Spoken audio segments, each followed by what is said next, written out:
It is a beautiful day in downtown Houston, Texas, but at Minute Maid Park, for whatever reason, the roof is closed.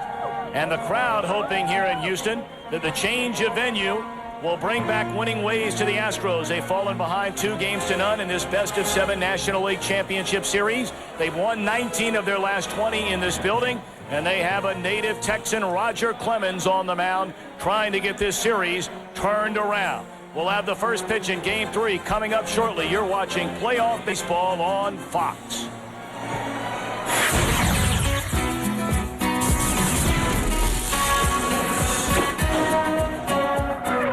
Climbing up on Salisbury Hill, I could see the city light. Wind was blowing, time stood still.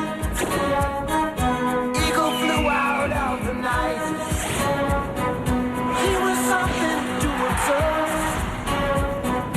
Came in close, I heard a voice, standing, stretching every nerve. Had to listen, had no choice. I did not believe the information. Just had to trust imagination. My heart going boom, boom, boom. Son, he said, grab the things I've gone to take you home.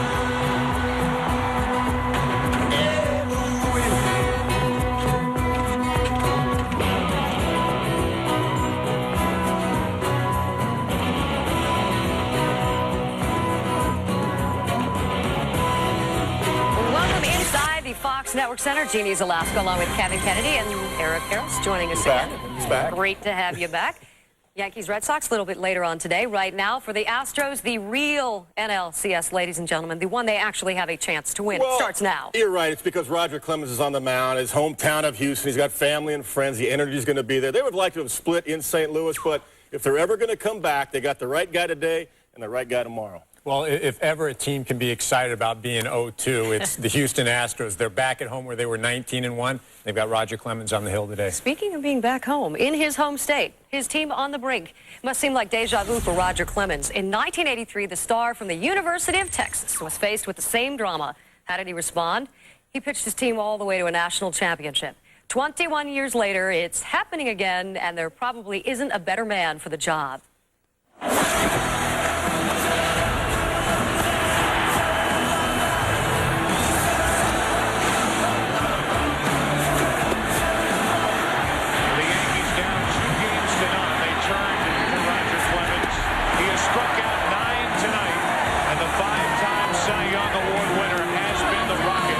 I've been in this position before in games 3, 4, and 5 at Yankee Stadium against the Diamondbacks.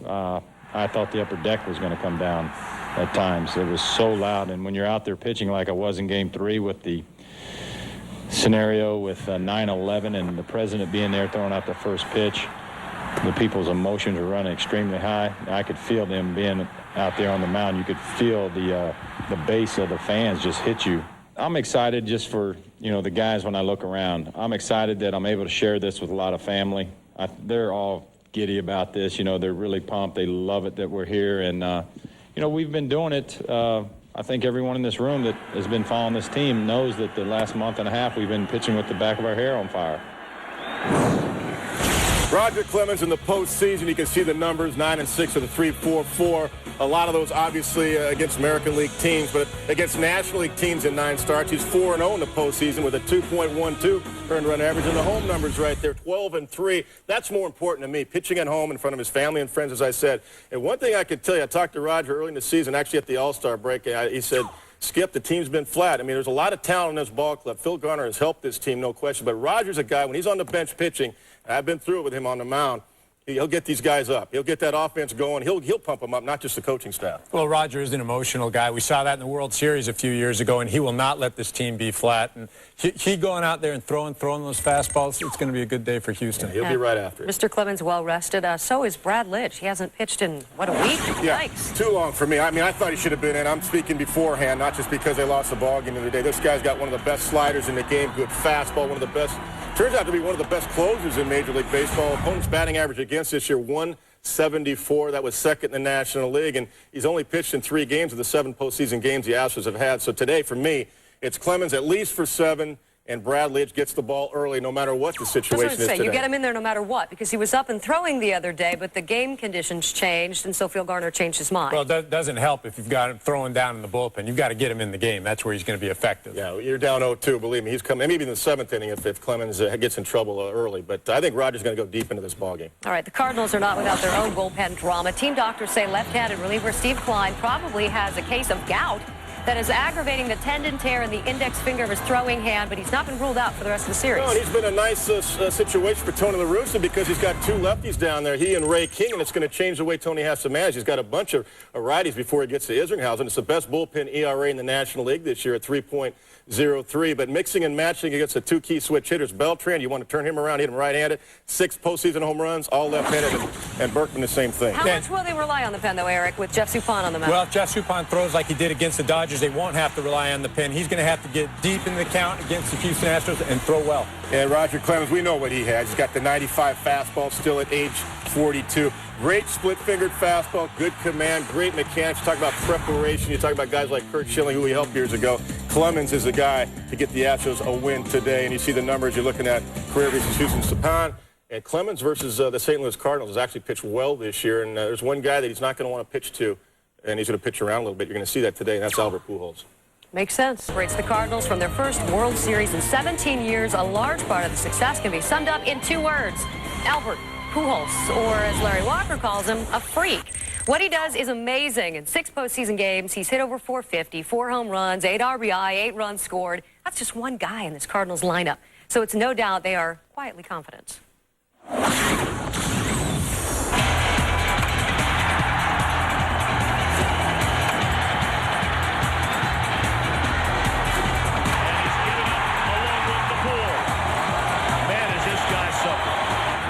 I don't think you can take things for granted or celebrate. It's not over.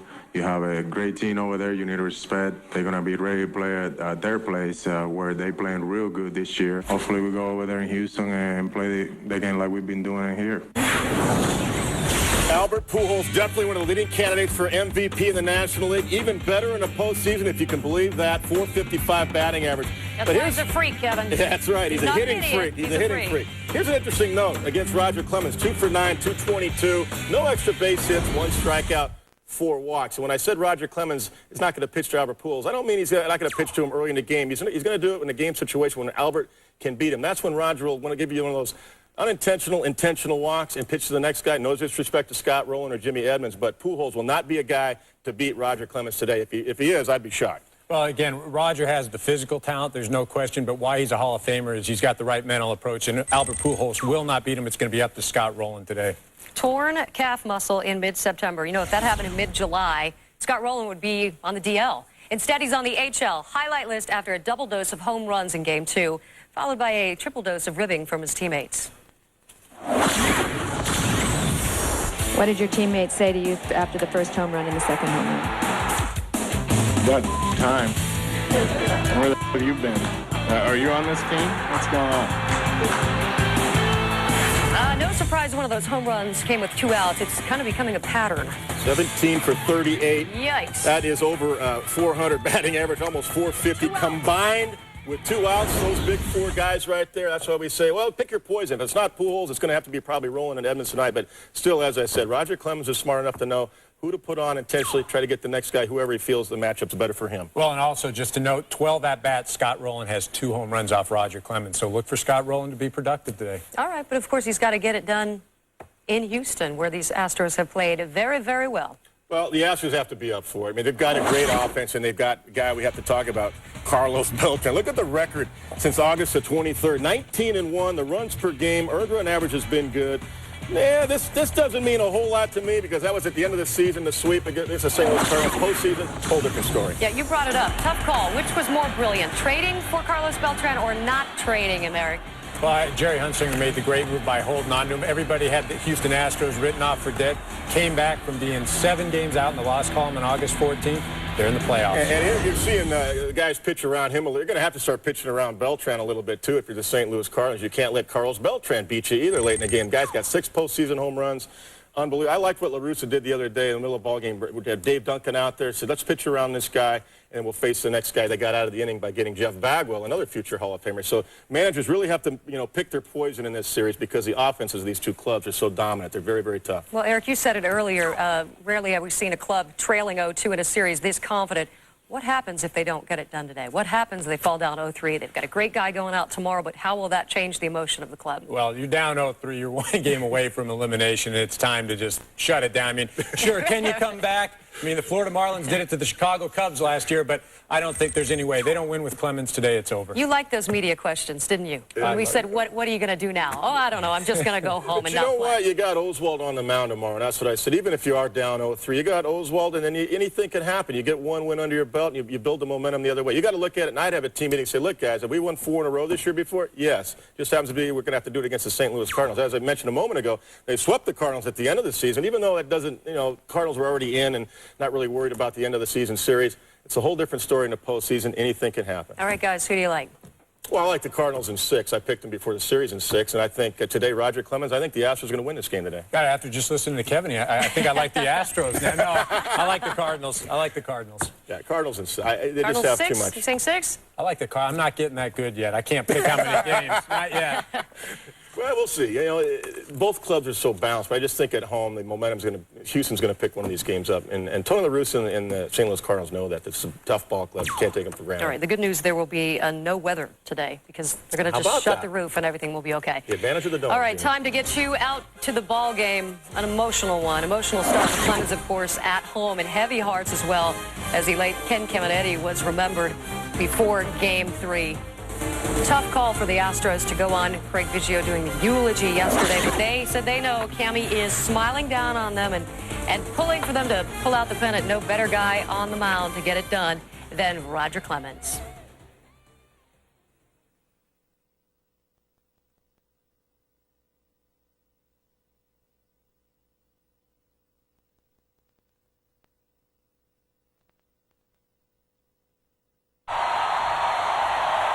A sellout, raucous crowd on hand at Minute Maid Park in Houston, Texas. And we welcome you to Game 3 of a National League Championship Series. The Houston Astros have dug themselves a hole. They have fallen behind 2-0, taking on the National League Central Division champion, St. Louis Cardinals. Hi again, everybody. I'm Tom Brenneman, welcoming you, as always, to playoff baseball on Fox. Since the LCS went to a best-of-7 format, 15 times a team has fallen behind 2-0, and only twice has that team come back to win the series. Never in the 15 times has a team come back from 3-0 behind. So Steve Lyons, with that in mind, the record books, all the stories, the Astros are virtually putting themselves in an elimination game. Well, they know their backs are against the wall a little bit right now, but they don't feel all that badly about it. Number one, they've won 19 of their last 20 games here at home. That's amazing. And they've got Roger Clemens going today in Game 3. Is there a bigger big game pitcher? And then Roy Oswalt, another Cy Young candidate, going in Game 4. But if you're the St. Louis Cardinals right now, does it matter to you where they play? I mean, they're on fire offensively. They were the best National League road team this season. And for Jeff Suppan, the guy who's starting for them today, I don't think he likes home cooking. He's 11-1 on the road. His one loss to these Astros right here. Strangely enough, that one loss here against Roger Clemens. Bob Brenly, with that in mind, what do the Astros need to do better or differently to win this series? I think they should take the advice of hometown favorites Archie Bell and the Drells and tighten up a little bit.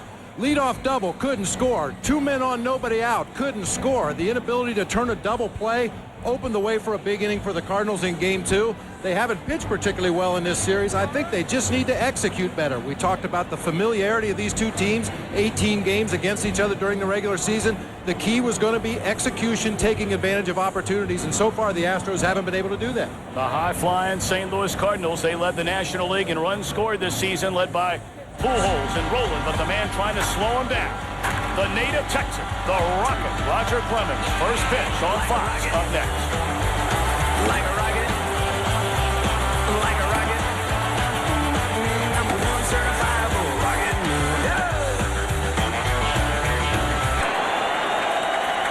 Roger Clemens making his 29th postseason start, a 9-6 record. He faces Tony Womack in Game 3. And a first pitch strike, and we're underway.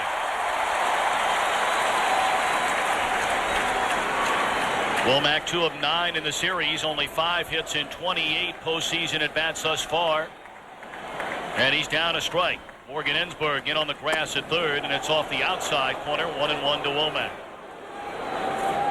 Look at the regular season numbers, actually the postseason numbers for Roger Clemens, the 1-0 record with a 3.00 ERA. They brought him here for this exact situation. Tapper foul up the first base line. Scouting report on Roger, 2 different fastballs, 3 different fastballs really. You can cut it, sink it, or four-seam it. 2 sliders, one of them's a little bit tighter. The other one acts a little bit more like a curveball. He doesn't have a cut fastball. A lot of people think that he does. Roger told me when he gets out and extends a little bit better on his fastball, he'll get movement into a lefty. Womack stays alive, still behind, 0-2. Clemens, a 6-time Cy Young Award winner, more than any other pitcher in the history of baseball. He is certainly a bona fide candidate to win number 7. He'll get competition from his teammate Roy Oswalt, Carl Pavano in Florida, and the big unit Randy Johnson, who's trying to win his 6th Cy Young Award. Soft liner to the shortstop, Vizcaíno. Womack retired to begin the ball game. Let's take a look at Tony La Russa's batting order, and he's going to stick with the same lineup, which is banged out base hit after base hit in big situations to win the first 2 games of this series. Larry Walker coming up, Albert Pujols at first, Scott Rowland the third baseman, Jim Edmonds in center field, Edgar Renteria at short, a ladder third of Reggie Sanders, Mike Matheny, and Jeff Suppan. There was speculation that La Russa might start Roger Cedeno in place of Sanders today. Cedeno, 10 of 23 in his career against Clemens. That ball in the air and hit well into left center. Beltran on the run, looks up, and it is gone. A home run to left center field by Walker in the opening inning.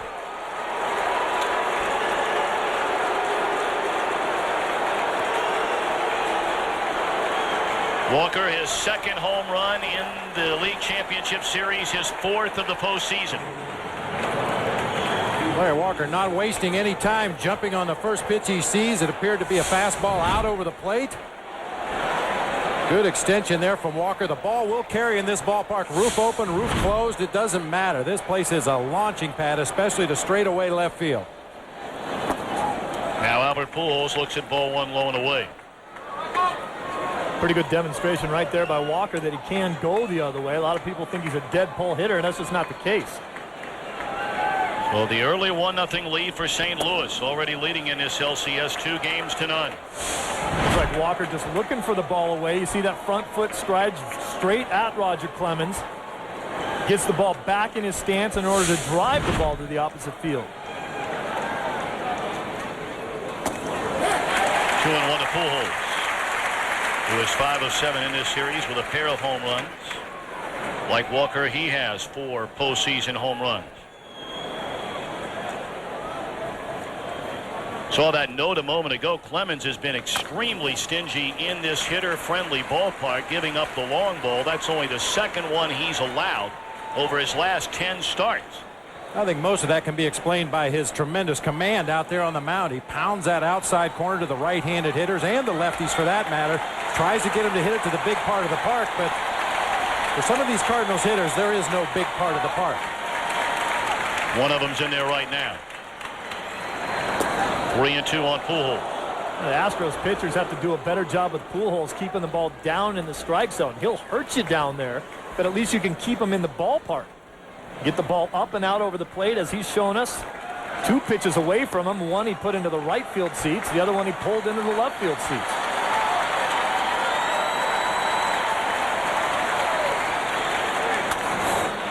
Two hopper to Vizcaíno. 2 away. Take a look at the Astros defensively. Cover the field, brought to you by State Farm. Biggio, Beltran, and Berkman in the outfield. Ensberg, Vizcaíno, Kent, and Bagwell third to first. The battery of Clemens and Ausmus. It has not been a good postseason defensively. You see 5 errors in 7 games. They could easily have been charged with 6, 7, maybe even 8.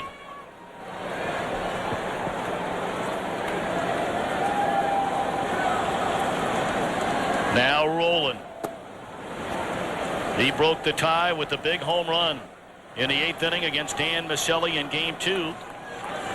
Of course, Rolen hit a pair of home runs in Game 2. The 2-run home run off Chad Harville, and then followed Pujols when they went back-to-back in the 8th.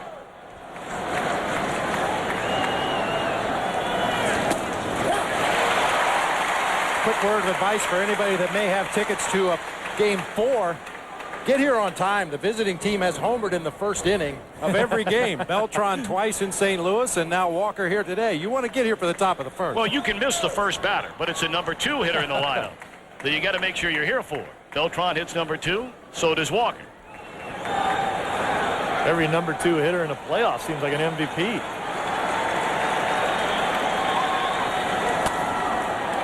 Popped up, short right field. Kent backpedaling, and he's got it. But Clemens hurt in the opening inning. A long one to left center by Larry Walker. 1-0 St. Louis in Game 3.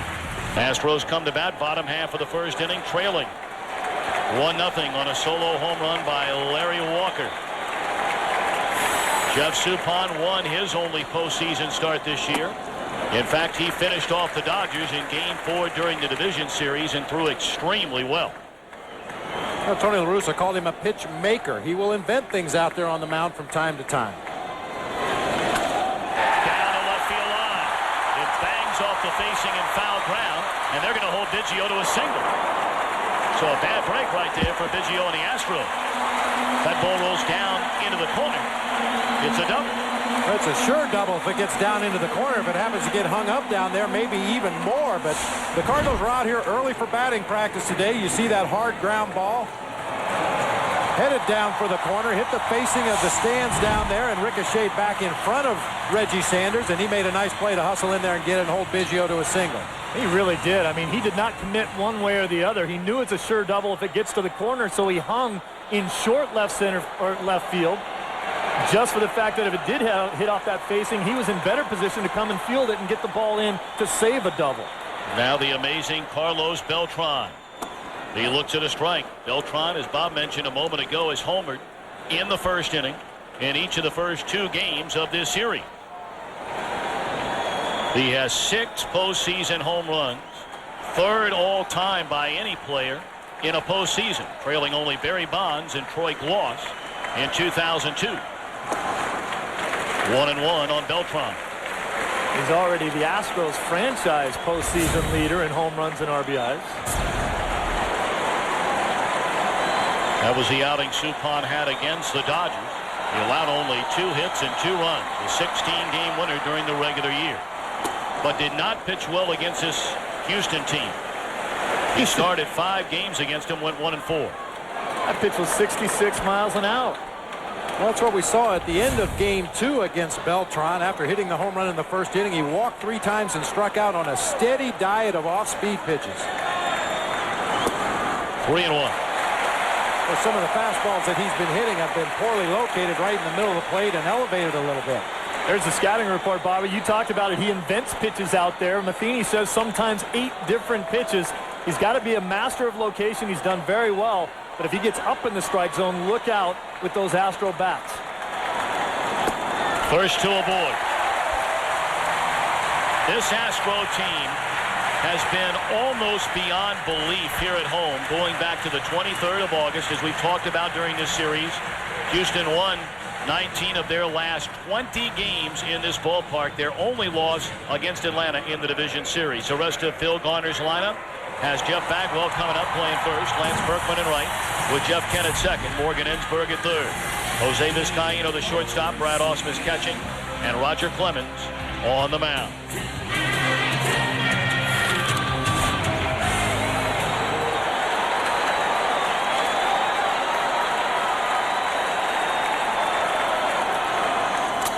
First pitch swinging, Bagwell fouls it back. Here's one of those opportunities we talked about in the open to the show. Astros have to tighten up and take advantage. You certainly don't expect Jeff Bagwell to put down a sacrifice bunt in this situation. But 2 men on, nobody out. They have to find a way to put a run on the board.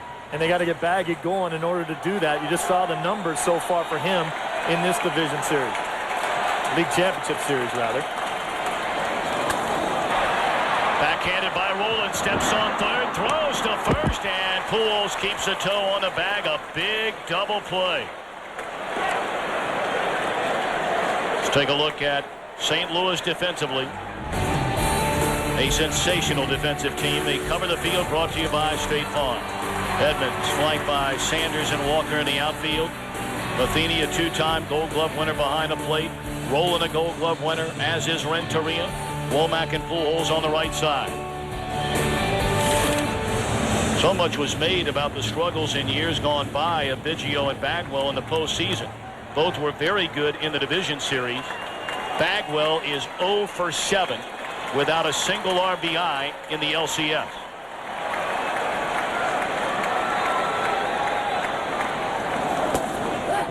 Lance Berkman looks at a strike. Now Berkman 3 of 9 in the series with a home run. Bob, you talked about missed opportunities. Steve, you talked about it in St. Louis. The Astros are hitting .125 in this series with runners in scoring position.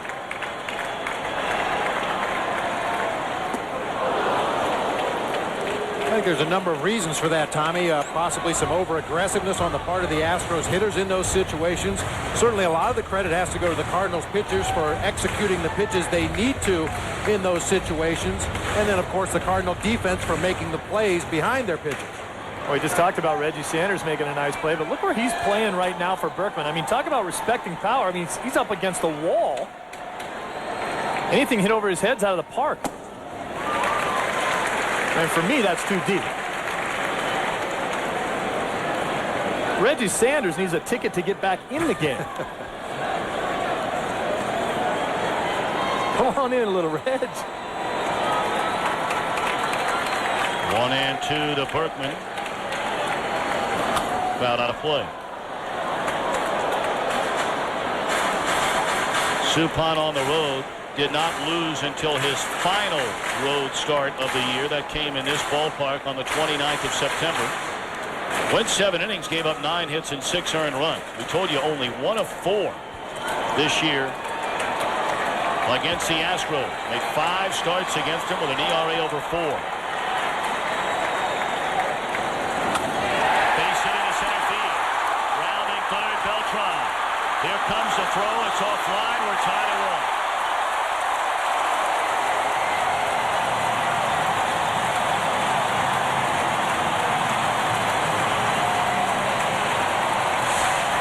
Huge 2-out base hit. Location right there. The ball's a little bit away from Berkman, but he's able to drive it back up the middle. The only reason why Edmonds even has a throw here is because, in contrast to Reggie Sanders, he plays a very shallow center field. But more times than not, with 2 outs and a base hit, the runner doesn't have to wait for anything. He's off at the crack of the bat, and you're not throwing anyone out. That's the first hit with 2 men out and runners in scoring position in this series for Houston. In contrast with the St. Louis Cardinals, in that same situation, they're hitting .545. Check swing and a foul ball by Jeff Kent. He's down a strike. Kent with a home run, 2 batted in this series.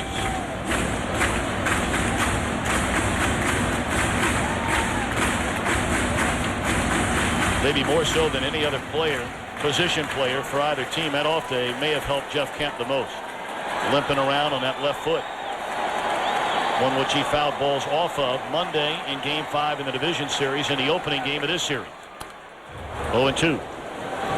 I'm sure it feels a lot better now than it did a couple of days ago. Those are the kind of things that usually don't heal until the offseason, no matter what you do. But I agree with you. The off day had to help. I'm sure Jeff Kent was getting treatments all day yesterday and early in the day today to get prepared for this game tonight. At least he found himself a brace. He fouls it off there again, it won't hurt nearly as bad. Hugh shot off the end of the bat foul. Still 0-2 on Kent. See that pitch, a big slow curveball at 78 miles an hour. Mike Matheny told me that it's really sometimes very tough to catch Suppan because, as we said, he doesn't have 8 fingers to call the pitches. So he says sometimes he'll call a fastball, he'll get a 94 mile an hour four-seamer. Other times he'll get one that sinks and he doesn't know what he's getting.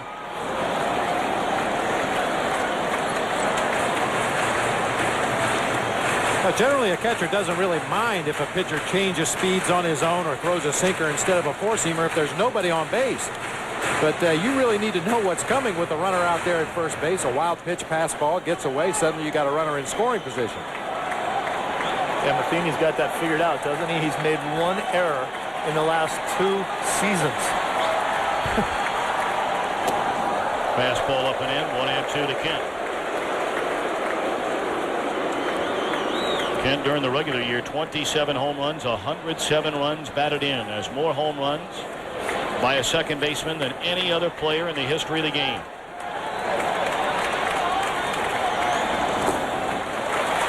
Beautiful block. 2-2. How about the only time the ball gets away from Mike Matheny is if it happens to hit on the side of his chest protector, hit him on the wrist or somewhere, but generally he keeps that ball right in front. I mean, not only does he block it, but he keeps it right in front of him where he can recover, get the ball, and hold that runner on his base.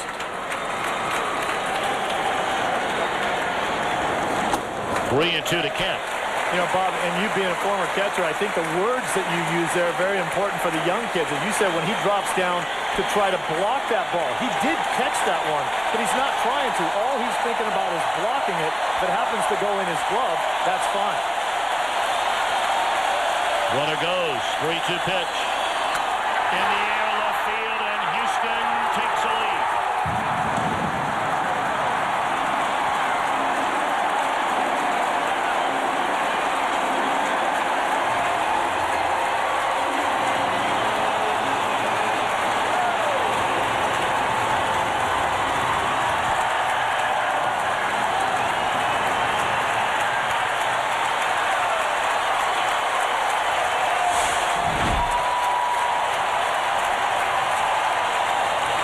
If Suppan is down in the strike zone, he'll be fine. That's a belt-high fastball right down Broadway. One of the scouting reports on Jeff Kent throughout his career has been he could pull a bullet. You throw this guy a fastball and don't hit your location, there's a pretty good chance it's going to end up out there in those cheap seats. 3-1, Houston in front. The inning continues from Morgan Ensberg. He looks at strike one.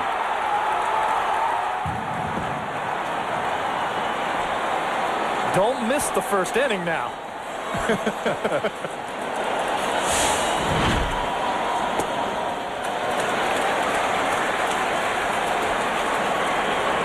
Nine runs have been scored between the two teams in the first inning in this series. Like I said, don't be late if you have tickets for Game 4. 1-1. Popped up by Ensberg into left center field.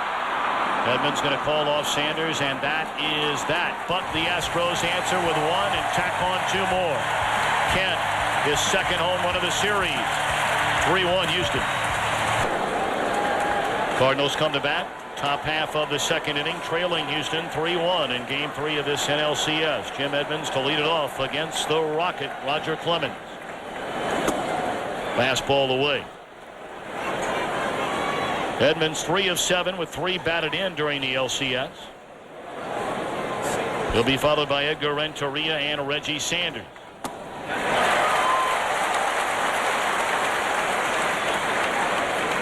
That'll be a very tough pitch for Edmonds to catch up with. A ball up and away from him with his uppercut swing.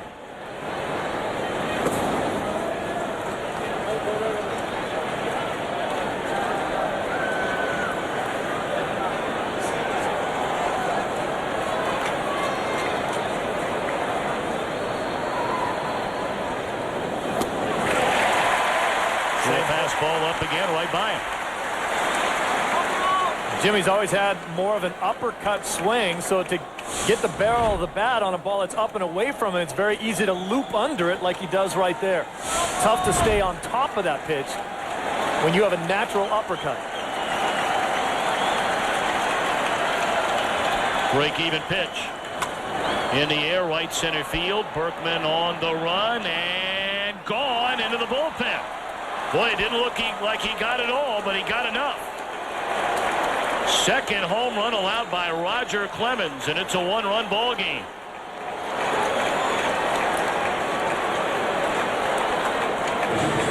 Jim Edmonds makes it look very easy. A lot of the home runs and a lot of the deep drives that he hits, you think, well, he didn't really swing that hard, but you can see he had full extension, took the top hand off the bat, got good backspin, good carry on that ball. This one down just a little bit more than the pitches he swung through earlier in the at-bat.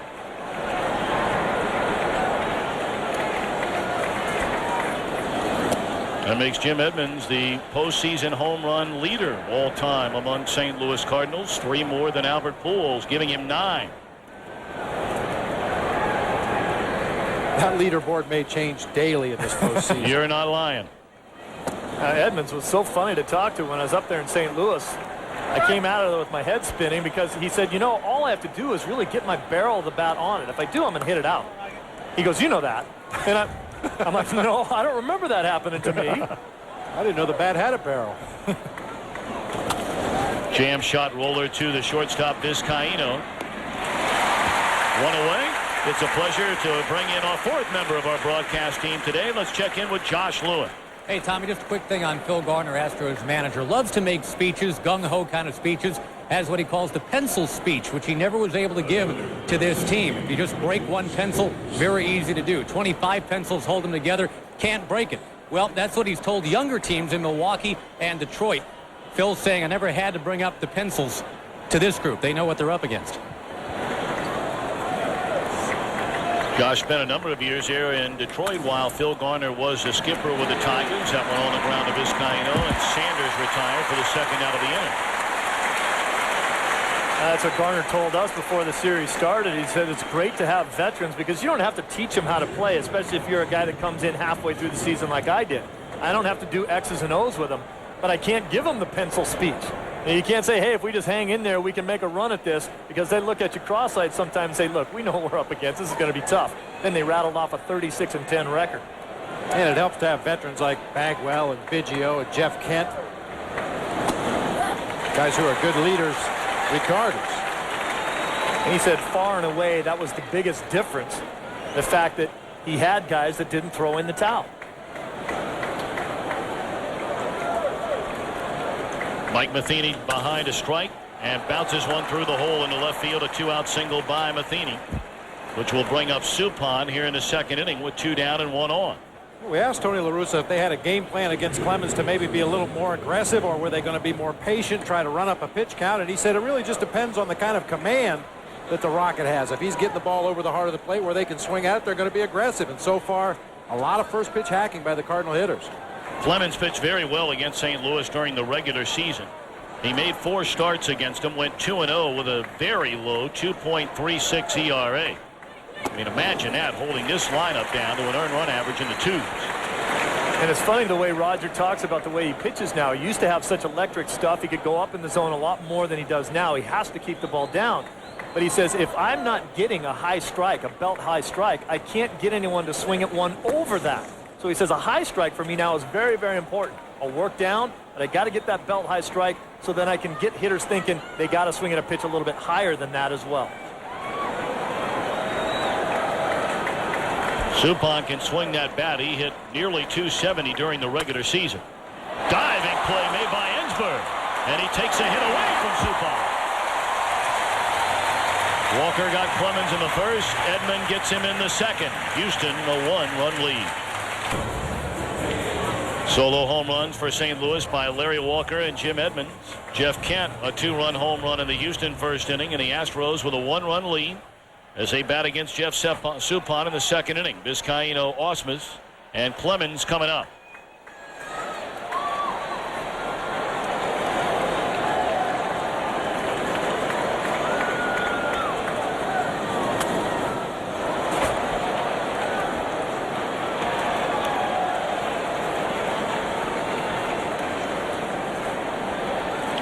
Well, there's some gaudy numbers in this Houston lineup against St. Louis starter Jeff Suppan. None better than Jose Vizcaíno. Better than a 600 hitter in his career. Got Bagwell over 400. Kent with his base hit almost at 400. A lot of that came against Jeff Suppan earlier in his career before he developed into the professional pitcher that he is now. A lot of times you have to look a little bit deeper than just the number themselves, and some of those numbers were piled up early in Jeff Suppan's career. a career that began in Boston. Was selected by the Arizona Diamondbacks in the expansion draft, pitched for them in '98. Moved on to Kansas City. A short time with Boston at the end of last season. He did not pitch for the Red Sox last year during the playoffs. Because once he got to that Red Sox team, did not pitch nearly as well as he had before. Last year was the first time he ever won more than 10 games in a season. Won 13 that year, 16 this year. One hopper at the second baseman, Womack. It was last year, you may remember, when the Red Sox made all those acquisitions at the trade deadline. Suppan came over from the Pirates. Scott Williamson, of course, came over from Cincinnati. They were loading up that pitching staff, hoping to make a run at the Yankees. And then they lost in Game 7 of the League Championship Series. Those two teams will meet again later tonight on Fox after getting rained out last night at Fenway Park.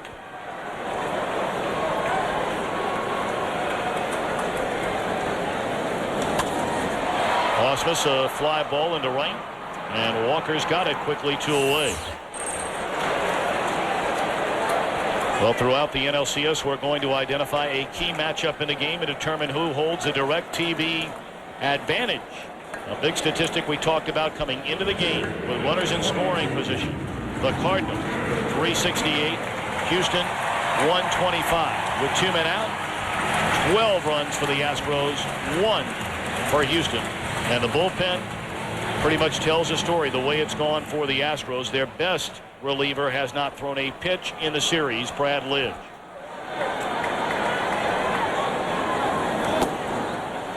So with that in mind, Phil Garner told us before the ball game that he would go to Lidge as early as the 7th inning today if they had a lead late in the ball game.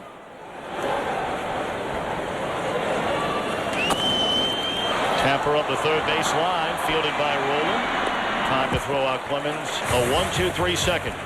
Larry Walker will follow Tony Womack when the Cardinals come to bat in the third. We remind you, following today's game here in Houston, we will have coverage of Game 3 of the American League Championship Series between the New York Yankees and the Boston Red Sox from Fenway Park, presented in high definition and brought to you by the all-new Dodge Dakota. Stay tuned to Fox Sports, your exclusive home for postseason baseball. 3 home runs in the game already. And we've only played 2 innings. Top of the order for St. Louis against Roger Clemens. Strike 1 to Tony Womack, who popped up to the shortstop his first time up.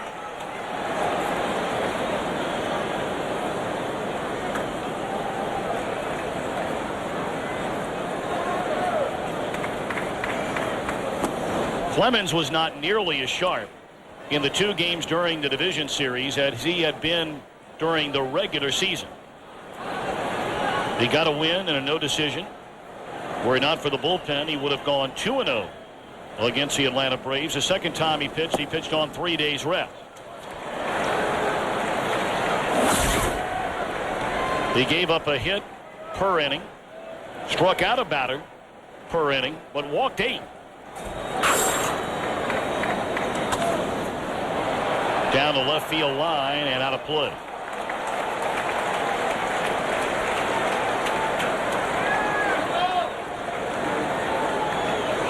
The pitch count has been a problem for Clemens this year. He has only worked 8 innings 1 time during the entire regular season. Usually up around the 100-pitch mark around the 5th inning.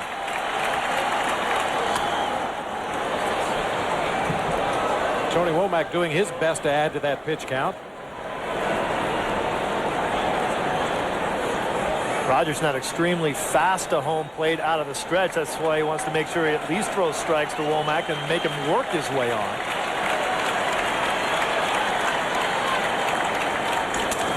Right back to the mound.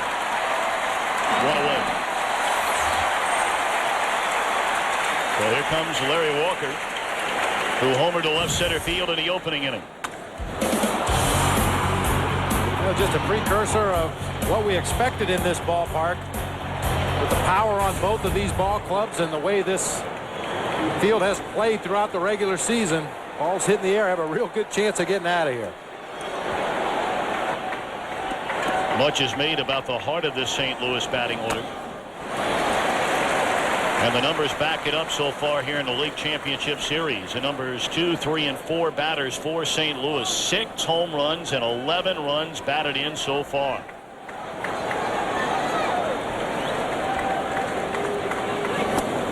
On the inside corner, a strike. Walker checking on the call by home plate umpire Gary Darling. You know, Tommy, this whole series, I think we've touched upon some of the interesting stories of how these guys end up in the major leagues. The first 3 hitters for the Cardinals lineup, Womack, Walker, and Pujols, none of them offered a scholarship to go to college. Walker signed out of high school. Pujols went to a JC in Kansas City. Womack, actually maybe the greatest educated of all of them, went back and got a master's degree in sports event management from the University of North Carolina at Greensboro. Wanted to be a concert promoter. That'll wait.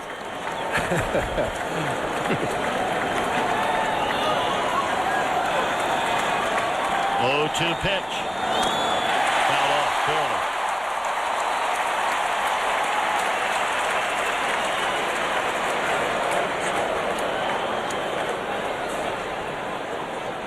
Good emergency swing here by Larry Walker.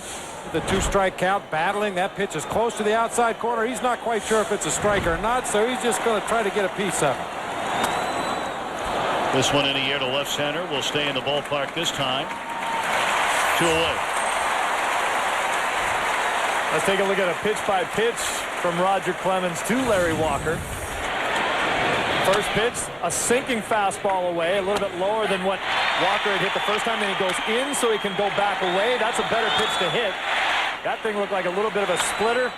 And once again, Roger just worked away, away, away. The same basic location that Larry Walker took him deep in the first at-bat. But better pitch selection for him. Ball 1 to Albert Pujols, who grounded to short his first time up.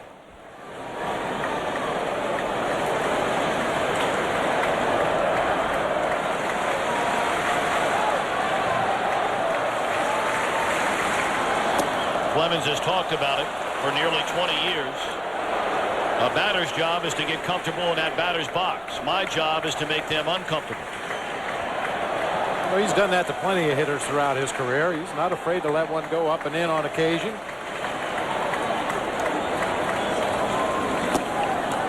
Three balls and no strike.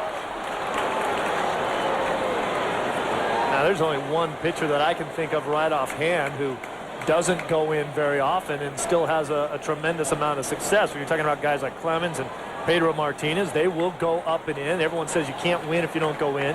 Kurt Schilling doesn't go in all that much. 3-0 hack in his Pujols, and he chases one away, pops it up to Berkman, and a 1-2-3 third for Roger Clemens. Top of the order coming up for Houston, leading 3-2. Top of the order, Craig Biggio, Carlos Beltran, and Jeff Bagwell against Jeff Suppan. Houston leading here in Game 3, 3-2. Biggio singled down the left field line his first time up.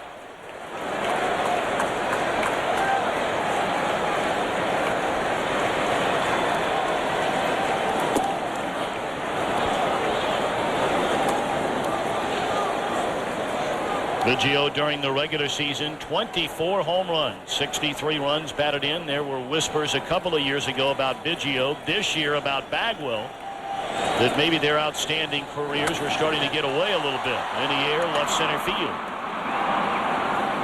And Edmonds has it. One away. Carlos Beltran. 6 home runs in this postseason. Barry Bonds in 2002 hit 8. Troy Glaus the same year hit 7.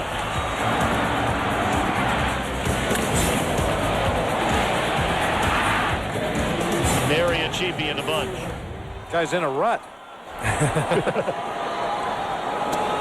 Got such a quick swing. We talked about it the other days. He's short to the ball, long through it. Gets that great extension after he makes contact. Gets that good backspin. Tremendous carry. The home run ball hurt Suppan during the regular year. In 188 innings, he gave up 25 of them.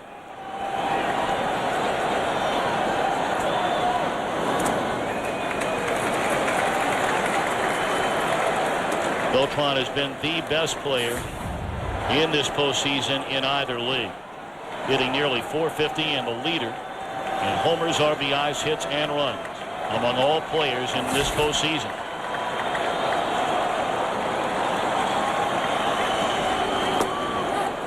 2-1 fastball, perfect location on the outside corner, knee high. We haven't seen Beltran take a fastball, especially not a fastball in the strike zone. He's been geared to hit that heater.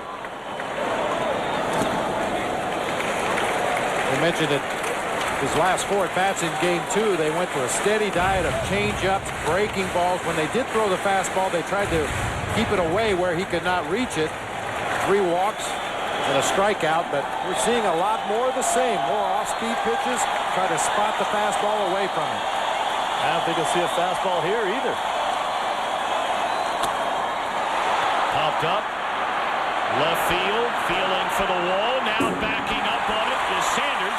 And it's off the wall, and Beltran with a pop fly double. That's that short fence in left field. That's an out in every other ballpark in the National League. Tough play for Reggie Sanders, the left fielder. That ball obviously either going over the fence or hitting the fence. You can see him feeling for that wall. He sees he's not going to catch it. You don't know where it's going to go when it hits that wall. There's areas where the ball will hit and drop straight down. There are areas where the ball will hit and ricochet back toward the infield. It may not be very pretty, but that's about as well as you can play that ball off that wall out there in left field. You're right about that, and same thing. He held him to a double. It's a double all day long. As long as the guy doesn't end up on third base, you've done your job out there.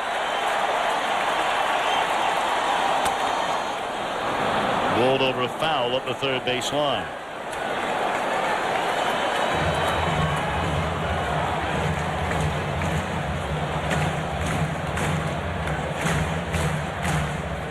Beltran now in his last 7 plate appearances. A home run, a double, 4 walks, and a strikeout. And he may not be done yet. Best base stealer this Astros team has out there at second base. If he could find a way to get to third with 1 out, make it much easier to drive him home. And with that in mind, the Cardinals are going to make sure he stays close.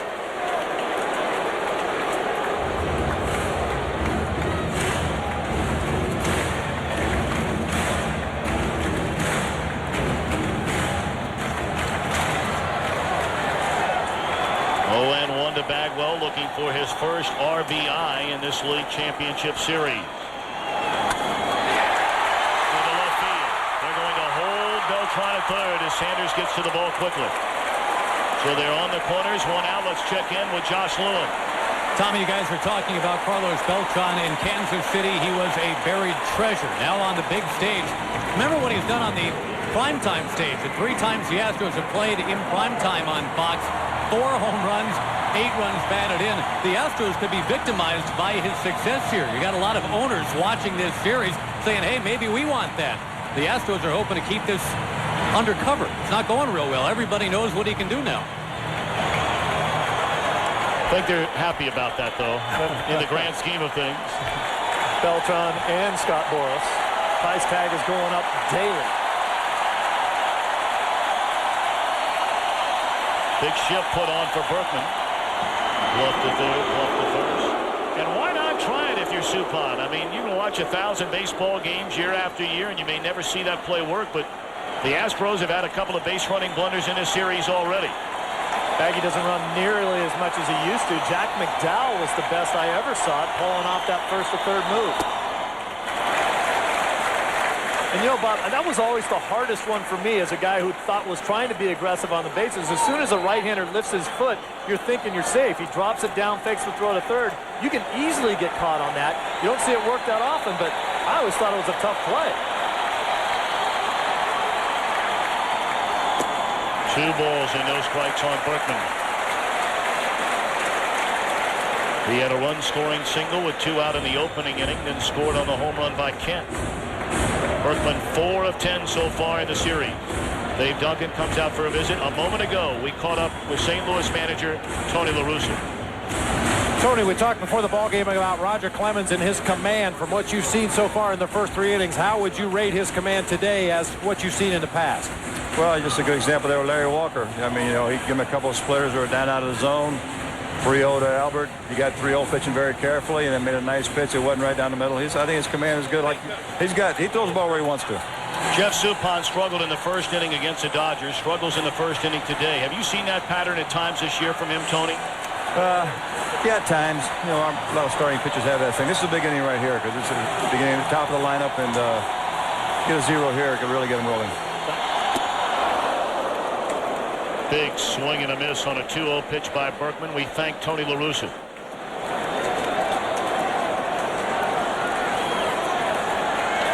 You can see this shift for Berkman. Renteria playing way up the middle. Should Berkman happen to hit a ground ball to Scott Rowland the third, Renteria is going to have to cover the bag. Jam shot pop-up and playable in foul territory for Rowland. What a big out that is for Suppan. 2 gone in the inning. Mike Matheny told me that Suppan, for the most part, doesn't throw that hard, but he does have about a 94-mile-an-hour fastball, and he just threw it back-to-back up in the zone to Berkman and got him to pop up. This is just a 4-seam fastball up, tried to get it on the hands, and he did exactly what he was trying to do. Yeah, with that particular pitch, it's all about location. He sets it up with his sinker down out of the strike zone, cutting the ball in on him. Just about the time Berkman feels he's got a gauge on that fastball, he'll add 4, 5, 6 miles an hour and elevate it. Now Kent. Low ball 1. He hit a 2-run home run that barely cleared that tall wall in left field in the first inning. Fast homer. Kent darn near hit that one to his ranch. 2-0.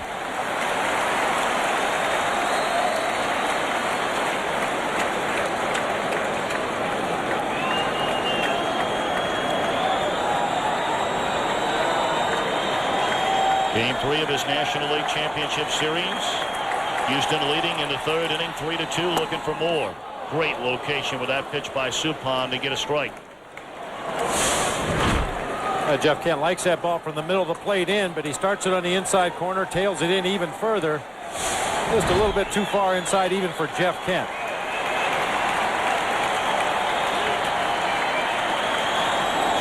Three and 1. Well, we talked about Kent being a dead pull hitter. If he could find a way to massage that ball to the right side of the infield and keep it away from Tony Womack, there is a lot of room right there. With Pujols holding the runner, Womack cheating up the middle.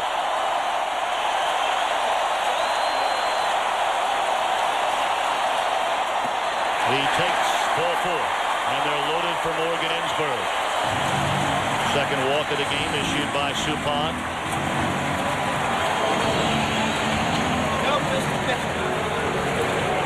If the Astros can change the pattern they've been in so far this series and come up with a huge 2-out hit, they can find a way to blow a game open for them.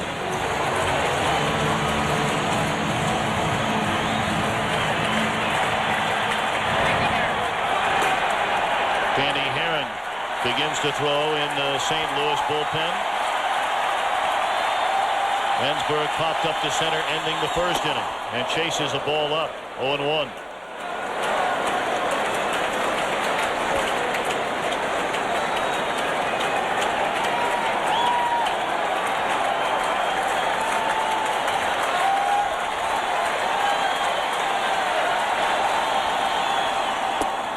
Breaking ball, strike 2. Ensberg led off the fourth inning in Game 2 against Matt Morrison in his first career postseason home run.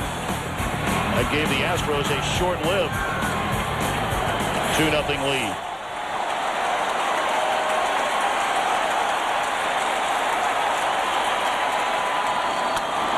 Into center field. Edmonds waits, and the Astros leave them loaded. We go to the fourth. Houston in front by a run.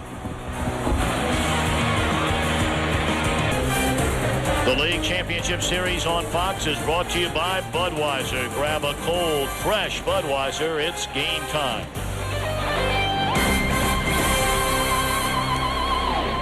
Welcome back to Houston. We begin the fourth inning. Roger Clemens and the Astros in front. 3-2, and Scott Rowland to lead it off. Looked at ball 1 high. Rowland, one of the few Cardinals to have success against Clemens. 4 of 12 coming into this game in his career with a pair of home runs.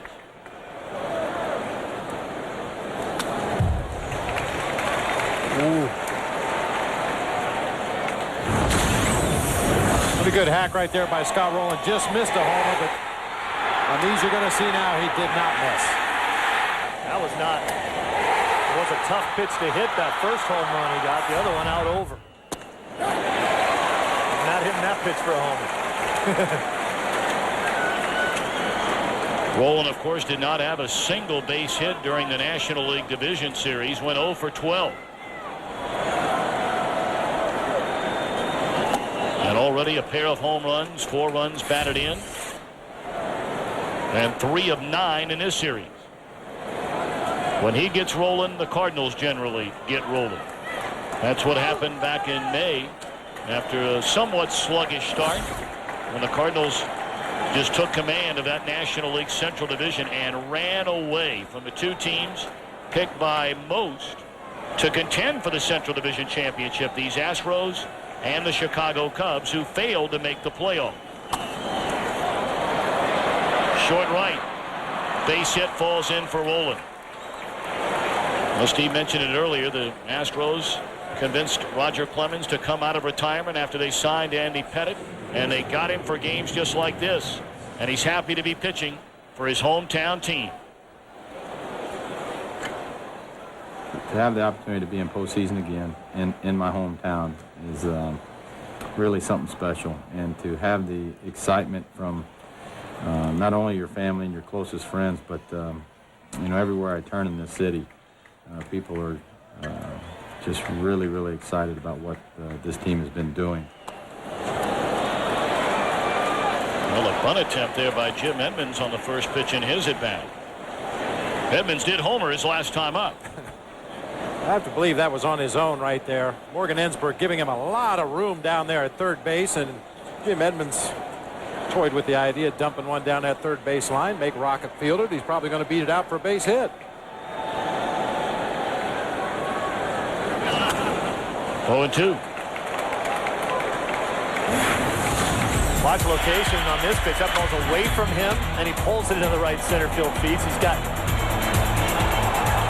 great plate coverage and a long looping swing to cover that low and away fastball. Not so good up and away.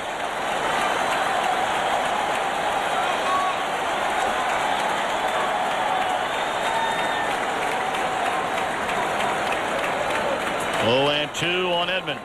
They come in, and he was ready for it. Hooks it foul up the first base line. I was about to say, one thing pitchers will try to do to keep guys from reaching out over the plate and hooking balls is something that we talked about Roger doing regularly, running that ball up and in. This one just doesn't quite get in there as far as he would like. It came back over the plate a little bit, but you got to keep him honest. Work both sides of the plate.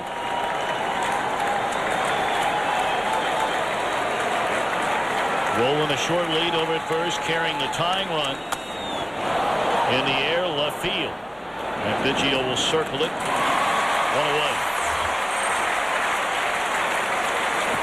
Tommy, you were talking about all the buzz around this Houston Astros team with all the signings they made. A lot of people did not pick the St. Louis Cardinals to win their division. They were clearly the class of the division for the entire year. You look at the job that Walt Jocketty did and the holes that he replaced. The trade with Jason Marquis for Drew sends him to Atlanta. Marquis goes out and wins 15 games. They signed Suppan as a free agent. He wins 16. They get Tony Womack back. Nobody wanted him. He has his best year ever. Ray King, now the only lefty in their pen with Steve Klein hurting. Sanderson, and oh, by the way, they needed a guy who was an MVP, a batting title champ, so they just filled in with Larry Walker. That one gets through all the way to the backstop. And the tying run will advance into scoring position. A wild pitch by Roger Clemens. Well, we've talked a lot about Mike Matheny and his ability to block balls in the dirt. Brad Ausmus right there with him. Very unusual to see one get through Ausmus. I think this could be the result of having a pitcher on the mound with such great command as Roger Clemens. When he throws a ball in the dirt, other than the split finger, you don't expect it. He was a little slow getting out there trying to block that one. It's got to be difficult as well for a catcher when the guy goes to bunt. You have a lot of responsibility as a catcher. You start to pull out of your crouch to go field the bunt. On a play, 1-1 on Edgar Renteria.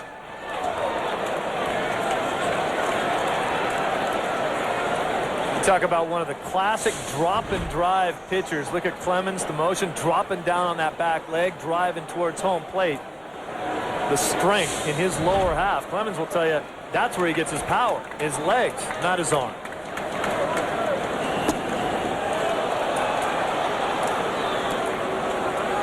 Clemens has not walked about it in the game, nor has he struck out about it. I'll take that arm, though.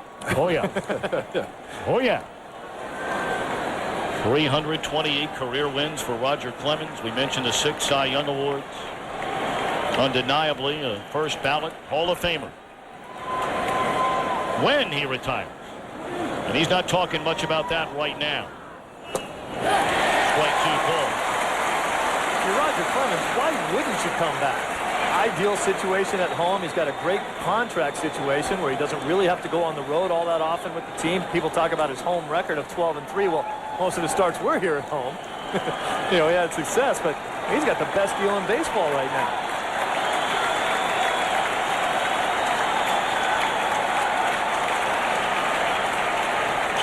Two on Renteria. Fouled back out of play. There was a big story written in the local papers here today. This could possibly be the last time we see Roger Clemens in a Major League Baseball game. I mean, the resume is really beyond words. This guy's one of the game's all-time greats. But part of the article, which was arguing the case of why Clemens may not come back, Jeff Kent's been talking about the possibility of retiring. Even if he wants to come back, can they afford him?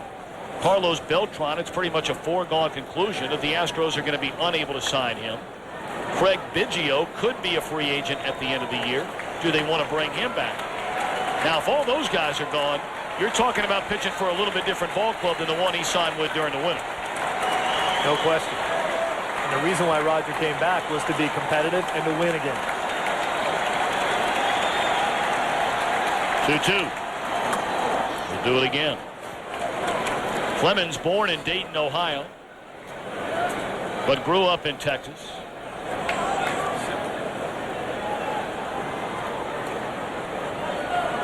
Of course, he pitched collegiately at the University of Texas.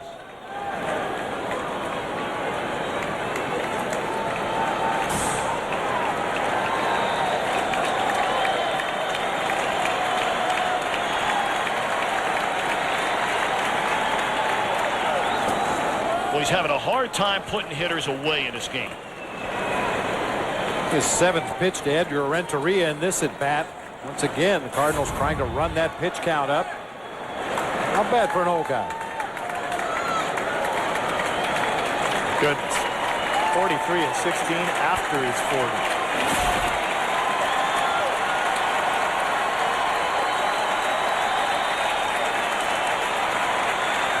40. 3-2. Put Renteria away on that pitch.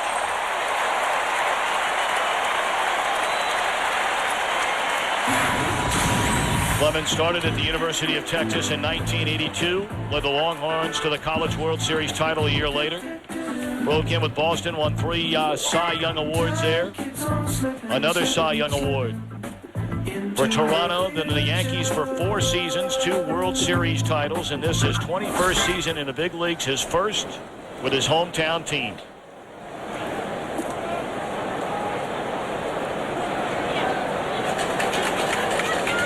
A lot of people complained about the fact that Roger said he was going to retire, thought it was the last time he'd ever pitch it with the Yankees in the playoffs last year.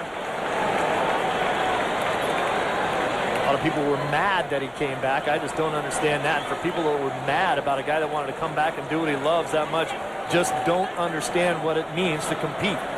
It's not like he needs the money. Fastball up and away to Reggie Sanders. Especially to compete in his hometown, as he said in that little sound bite earlier. There's just something to be said for going to the barber shop or the dry cleaner, the grocery store, and everybody knows your name and rooting for you. And watching your kids grow up. Yeah. It's in his blood. Win 18 games this year. How do you walk away? 1-0 to Sanders. Fastball taken high. You mentioned earlier about Clemens rarely ever travels with a team unless he is going to pitch in a particular series, and he'll come back home once he pitches. When there was talk about that and him coming out of the very short retirement, he called Craig Biggio and Jeff Bagwell, the undisputed leaders of his team for many, many years, and said, hey, look, if you don't like that idea and you don't want me doing it, you think it disrupts the team harmony, then I won't do it. Strike called on the outside corner. Bagwell and Biggio talked things over, called a few of their teammates, got their feelings on the matter, called Clemens back and says, don't give it a second thought. We want you here. He might be one of about 5 guys in baseball that could pull that move off. Yep. Because he has that kind of respect around the league. 2-2 on Sandy. Well, it makes a lot of sense if you're Bagwell, Biggio, and the rest of the Astros. Not only do you want him on your team, but you don't want to have to face him if he goes somewhere else. Good splitter there on the outside corner. Reggie Sanders hacking right over the top of him.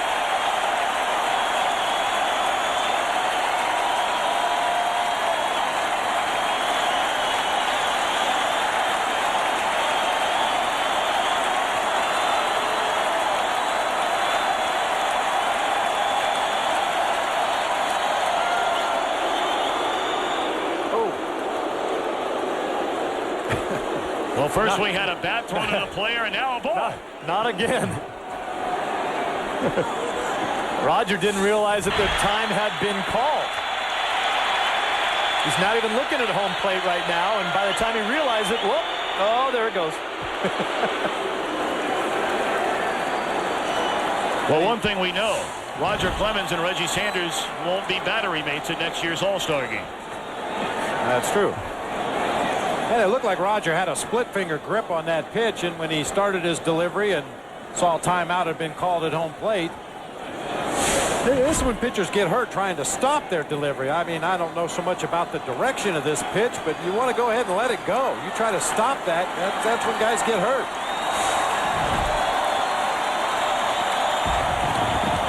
And if you go ahead and throw it 20 feet outside of the batter's box, sometimes the hitter gets hurt.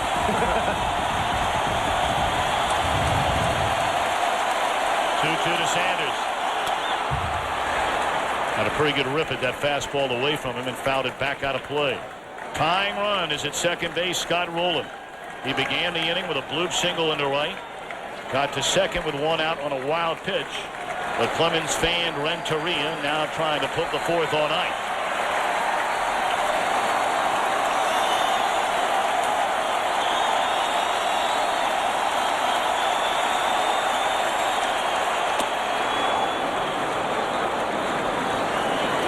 Nice job by Reggie to lay off that high fastball. That's a pitch that Reggie's been susceptible to swinging and missing throughout his career. Laid off that time. Yeah, I was just going to say, I mean, Reggie's hit 20 home runs with 6 different teams. You managed them. Where do you go to him right now? That one was just too high out of the zone to get him to chase. Good low ball hitter. He likes that fastball down. He likes breaking balls for strikes. A splitter in the dirt probably be a good pitch, or another elevated fastball if you're Clemens. He missed too high in the 8th pitch at bat against Reggie Sanders. First walk issued by Clemens. So the inning continues, 2 on and 2 out for Mike Matheny.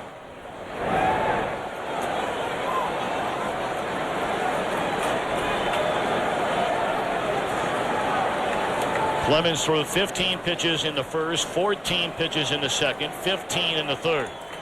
His next pitch will be his 25th pitch of this inning.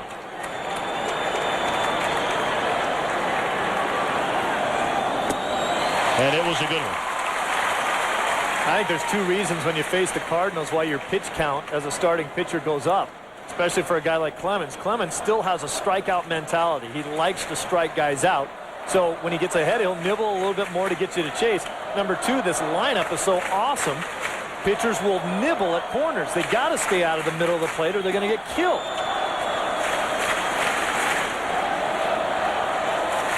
We talked about 2-out scoring in this postseason by Houston earlier.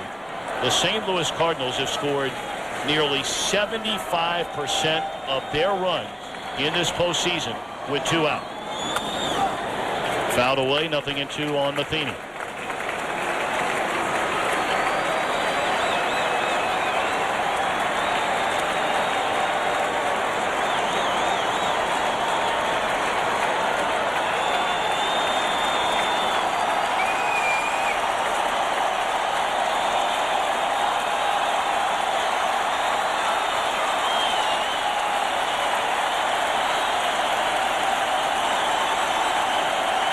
2 out, no balls, 2 strikes. Houston leads by a run in the 4th.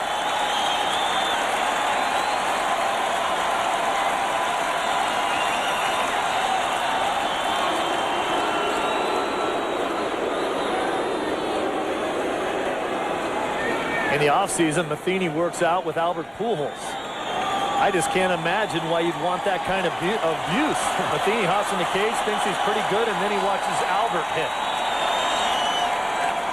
Well, Scott Rowland's been out there at second base for an awfully long time this inning. A veteran player, very heady player, looking right into Brad Ausmus' signs.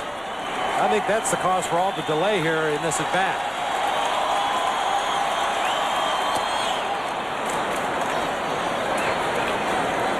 Clemens was looking back towards second base. I'm not sure if he was looking at Jeff Kent or looking at Scott Rowland, but sometimes a pitcher will just turn around to that runner and say, hey, somebody's going to get hurt if you keep that up.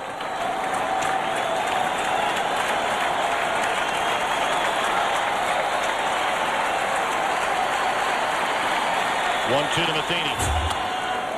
Fouled away on a fastball that ran in on his hand. And what will really make a pitcher and catcher paranoid is if you throw a pitch, a splitter down low, for example, and the hitter just spits on it. Doesn't even look like he wants to offer at it. That's a pretty clear indicator that that batter knew what was coming. You expect to see some kind of reaction to a pitch, and if he doesn't do what you expect him to do, it raises a red flag.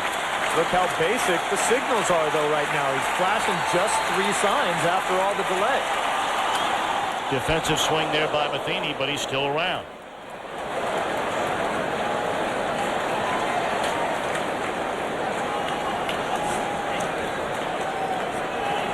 "29 pitches so far in this inning for Roger Clemens, who, as Bob mentioned earlier, has only pitched through 8 innings, his deepest into a game this season. Not a single complete game all year long for Clemens.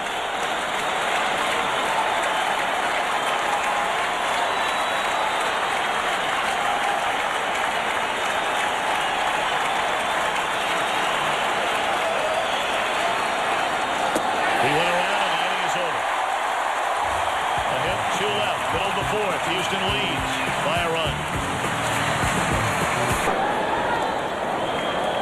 Bottom half of the 4th inning, game 3 of his National League Championship Series. The Cardinals lead it 2-0. The Astros in front today, 3-2. Latter third in the batting order.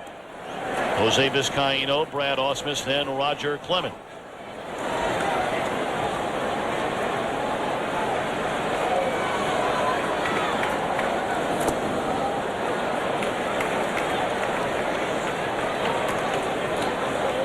Suppan gave up the 3 runs on 3 hits in the opening inning and a perfect second against the trio he'll face here in the 4th. And then got out of a bases loaded jam in the 3rd. Womack's got it and throws out Vizcaino. Weeknights on FSN.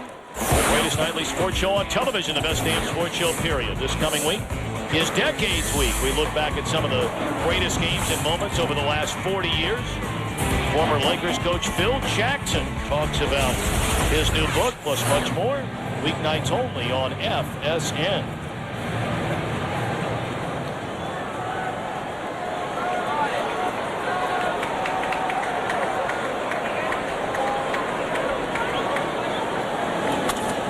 Up the middle, Renteria behind the back gloves. Throws out Ausmus quickly, 2 away. We invite you to play Hit the Pros, presented by the all-new GMC Canyon, and face real pitches from today's best hurlers. Log on to foxsports.com, keyword games, GMC, we are professional grade. Well, very similar to the 2nd inning here. You mentioned, Tom, the 7, 8, 9 hitters coming up. Vizcaino saw 3 pitches. Ausmus once again swung at the first pitch he saw. After a 30-pitch inning, Roger Clemens making his way to the plate here. Possibility of a real short inning for Suppan and get the Rocket back out there quickly after a long inning. You know, Bob, if you watch baseball 162 games a year, you know there are fans in the stands saying the exact same thing. There are broadcasters watching the game that will say the same thing. You've been a manager down there in the dugout. Will you ever say to the guys who bat in front of Clemens, hey, that was a tough inning. Let's work the count a little bit here. Well, yeah, you do say things to them, but at the same time, I go back to Don Zimmer's theory, a 248 hitter, sometimes your best chance of getting a hit is that first fastball over the middle of the plate. Ausmus got a good pitch to hit. Unfortunately, he didn't get the base hit. But, yeah, sometimes you will tell your hitters, I need you to take a couple here. Take till you get a strike. Take till you get 2 strikes. We need to give our pitcher a little bit of a blow in here between innings. I think the big difference is the fact that Suppan is sailing through this inning. If he gets Clemens out in the next couple pitches, would have a 7-pitch inning, 8-pitch inning, and Clemens' 30-pitch inning was against the back half of the order as well. He's going to have to face the top of the order when he comes back out there. Just off the outside corner, 2-2. Clemens only 1 hit in 12 career postseason at-bats.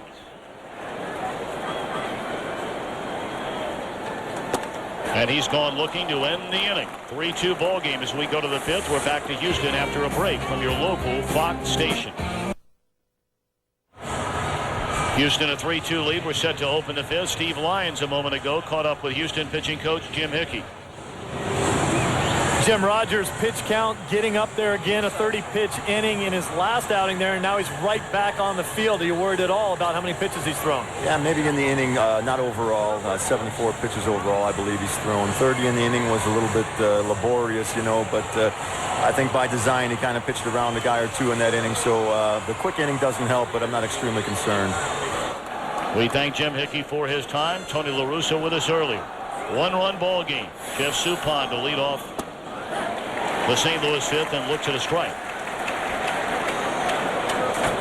Roger might have broke off his nastiest pitch of the day right there to Suppan. Wow. Well, he knows this guy can hit. Thus, you're seeing back-to-back sliders. Suppan had a hit taken away on a sharp grounder. A diving play made by Morgan Ensberg back in the 2nd inning.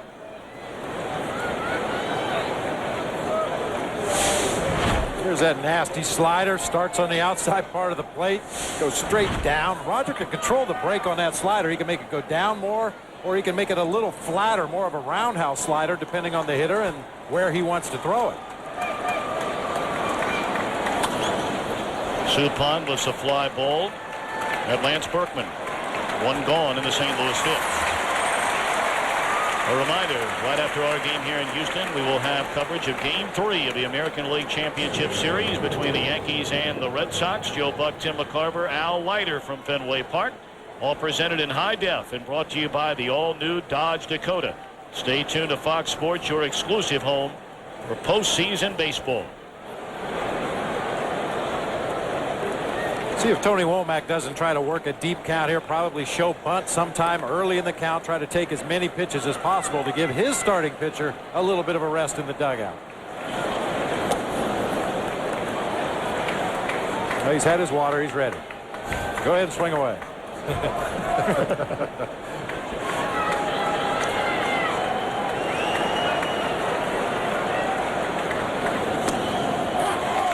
Womack not sure about that call. 1-1. I really think Tony Womack has finally realized the benefits of being able to bunt and get the infield hits.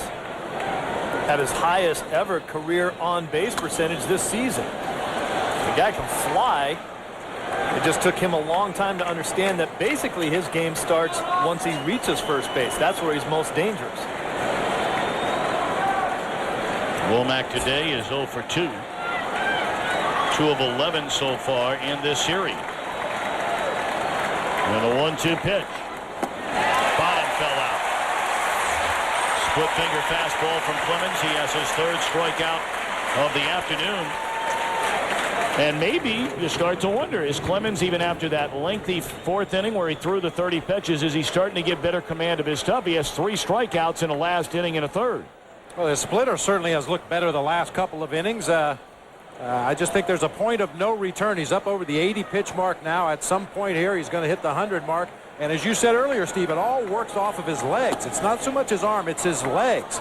And remember, he ran out a ground ball to third base earlier in the ball game. They've made him work hard out there on the mound. So keep an eye on his delivery. That drop and drive may get harder and harder as the game goes on. If he can have a couple more innings like he's having this one, he's not through with it yet, but he's very economical so far in this inning pitching. If he can get Walker to put the ball in play and get an out, that'll do wonders for his pitch count and his ability to go deeper into this game.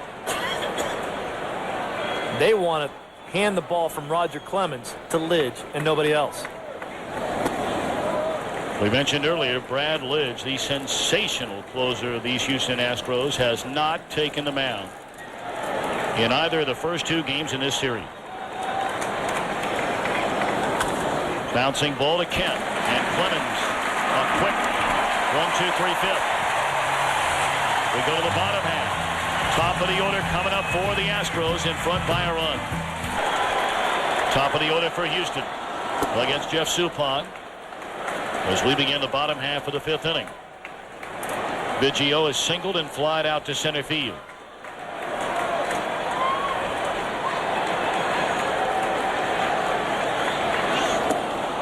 Suppan has had a couple of rough innings. The opening inning when Houston scored all 3 of its runs, and then Suppan got off the hook when Houston left him loaded in the 3rd. But he's still only given up 3 runs. Well, he's doing what he's done for this Cardinal team, especially on the road all season long. We mentioned he was undefeated away from Busch Stadium until his last start of the year in this ballpark against Roger Clemens.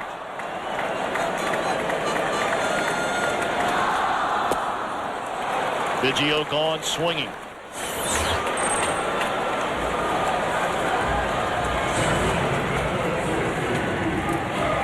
I've been most impressed with Suppan as far as being able to change speeds. We saw a 78-mile-an-hour big 12-6 breaking ball in that at-bat to Biggio, and a 90-mile-an-hour sinking fastball that struck him out. Now Beltran, who has walked, scored, and doubled off the left field wall. Strike 1. This is a big inning right here for Jeff Suppan, the 3rd time through the order for these Astros hitters. You mentioned Tommy wiggled off the hook in the 3rd inning, left the bases loaded. So far, so good here. Well, in that 3rd inning, he retired the leadoff man, Biggio.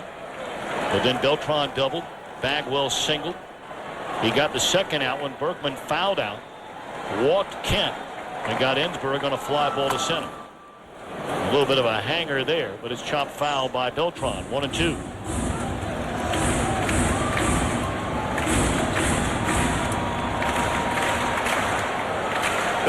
Beltran with 4 straight 100-run, 100 RBI seasons. Got a fastball and a little bit tardy.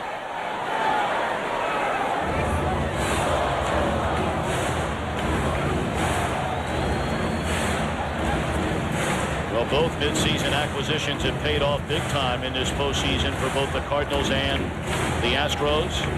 Number 2 hitters in both lineups, Walker and Beltran. 19 RBIs between them and 24 runs scored. Wow.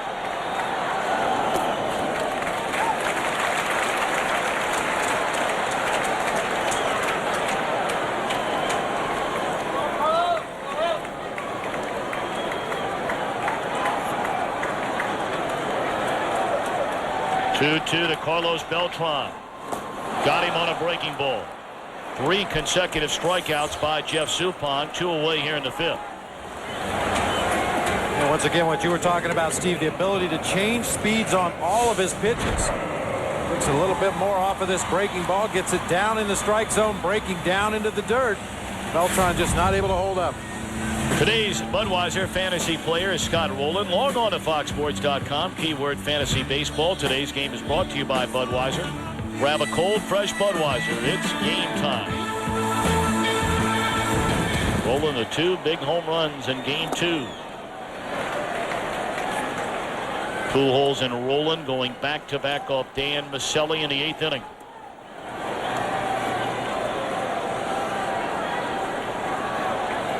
Bagwell got his first hit in the LCS his last time up, but has still not driven in a run the first 3 games of this series. You look at Jeff Bagwell in a similar light that we were talking about Scott Rowland as this series began. He's just too good a hitter to hold him down forever. At some point, he's going to break out. Little broken bat pop-up that Renteria will run down, and that'll end the inning. A very impressive 5th for Suppan. Pujols, Rowland, Edmonds coming up in the Cardinals 6th, trailing 3-2. Big inning for Clemens Here in the 6th, he leads by a run. But going through the teeth of this Cardinal batting order. Pujols, Rolen, and Edmonds. Breaking ball away, 1-1 to Pujols, who's bounced to short and popped up to right. Boy, you think Roger wanted that one.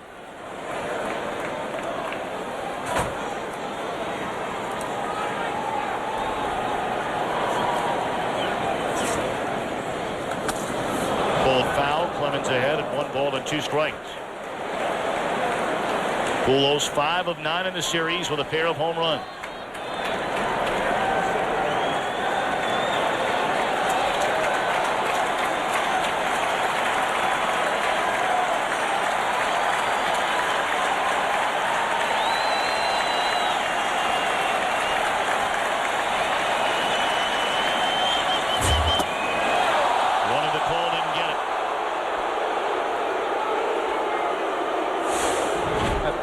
Two-seam fastball starts it just off the corner, tries to get it to come back.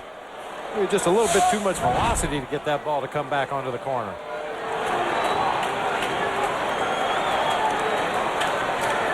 Bounce a splitter up there right now. Well, you can tell Clemens walking around that mound. He really wanted that call.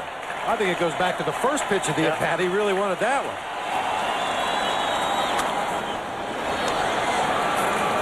And that's the thing, and this is what great hitters do, and what Pujols is doing right there. He comes back with another nasty pitch on a corner, on the black, on the knees. Pujols fouls it off to give him, watch this pitch in location. That is filthy right there. Pujols now has another opportunity to hit a mistake.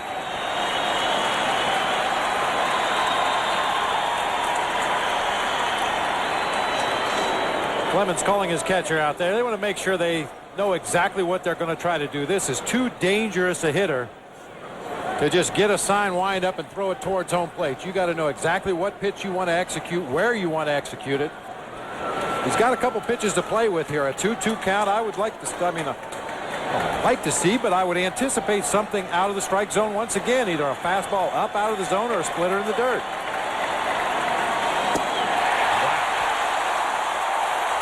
Nobody's going to hit that pitch. It took him a long time to get to it, but a sinker down and in was the pitch that Pujols swung right over the top. The first pitch of the sequence is that slider just off the corner. Right there, that's the one he wanted. Hard sinker, stayed over the middle of the plate. Just missed away with the comebacker. That nasty pitch at the knees, and then the sinker inside. Pujols had not seen that hard sinker in that location during that at-bat. And he throws it the very next pitch to Scott Rolen, who hammers it foul, and Clemens in front of strike. Well, after watching that Dodger series, I think the one mistake that the Astro pitchers have made with Rolen they have not gotten in on his hands well enough in this series. They're going away from him a lot, and they're leaving pitches out over the middle of the plate. And especially in Game 2, he let him know about it. Will be Clemens' 94th pitch of the afternoon. Breaking ball down and away. Last Sunday working on 3 days rest. He threw 87 pitches in 5 innings. A full 5 days of rest for Clemens coming into this game. 3 start today. That's the pitch. They're getting a lot of movement on that two-seamer. That ball really diving down and into Scott Rolen. Now, if Rolen has the discipline to stay off of that pitch, it makes pitching to him a lot more difficult. Fastball up and in, and a one-out walk to Rolen. Well, tomorrow we invite you to join JB, Terry, Howie, and Jimmy. They hit the road, set up shop for America's #1 pregame show from Foxborough, Massachusetts. Jimmy counts down his 10 greatest teams of all time, plus New England stars Ty Law and company go 10 yards with TB. All that and more tomorrow, noon Eastern, 9 Pacific, only on Fox.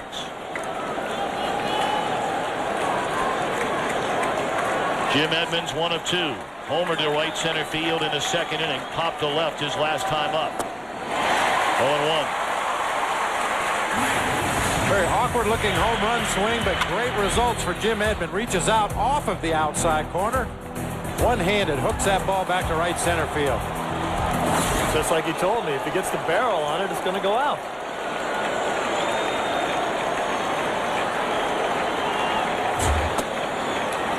It was a 9th hit in 40 at-bats for Edmonds against Clemens. In those 40 at-bats, Clemens has struck him out 17 times.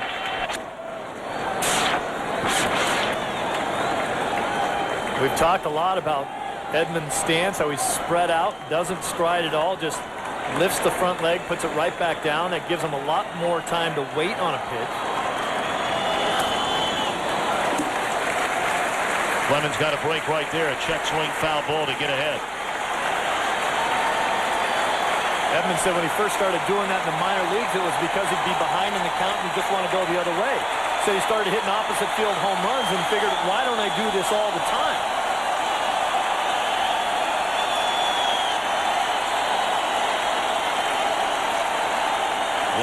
Pitch of the afternoon coming up for the Rocket. And he strikes out Edmonds with it.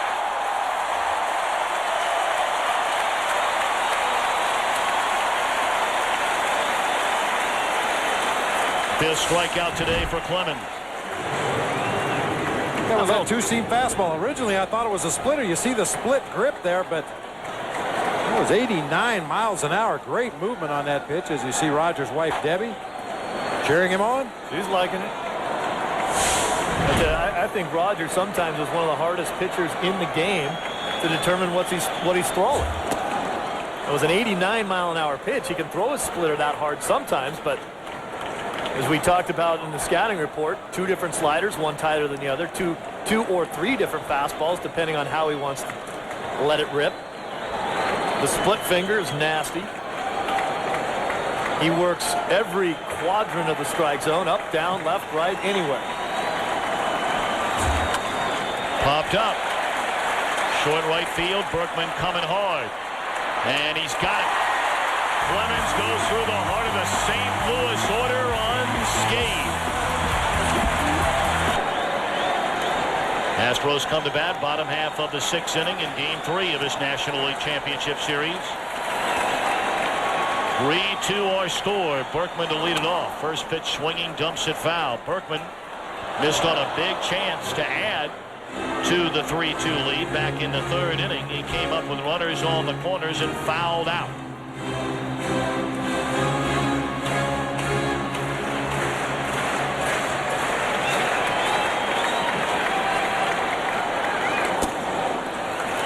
How nice would it be, Tom, to be in this situation if you're the Cardinals? Sure, you're down a run, but you're up 2 games in this series. Suppan has thrown the ball very well against Roger Clemens. I feel like they think they're in the advantage right now. Suppan just barely over the 80-pitch mark. He's looked very good, and right now, the Astros have a decision to make on whether to throw Clemens back out there or go to someone else in that bullpen that's been very, very shaky.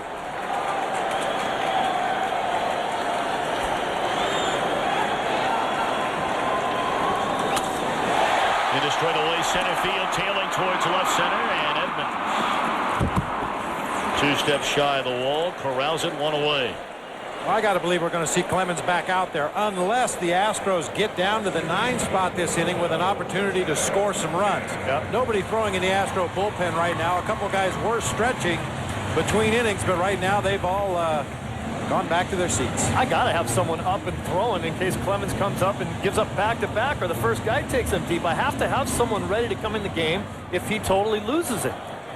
Well, we talked about it earlier that Phil Garner said point blank, I will not be afraid to bring Brad Lidge into this game in the 7th inning. He also hinted, and when we asked him directly, is that what you're saying, as Ken fouls it away, that Dan Wheeler has now earned his stripes enough for him to get the ball maybe in the 7th with a 2 or a 3-run lead to get you to Lidge for the 8th and the 9th. He wouldn't say yes, but he wouldn't say no.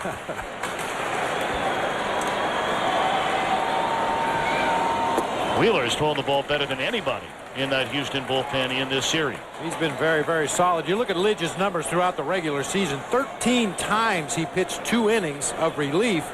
In Game 2 of the NLDS, he threw 2 2/3. So it's not out of the question that we could see him in there at some point next inning should the Rockets stumble. Lidge has gotten it done during this postseason. For the rest of them, outside of Wheeler, it's not been pretty. And that was the biggest argument in Game 2. Do you lose the game with your best pitcher never having an opportunity to pitch in it? The old theory about not bringing in your closer in a tie game late on the road. That's why Maselli was in the game, but take nothing away from Maselli. He's done an outstanding job as their setup man all season long. Didn't have it in that ball game.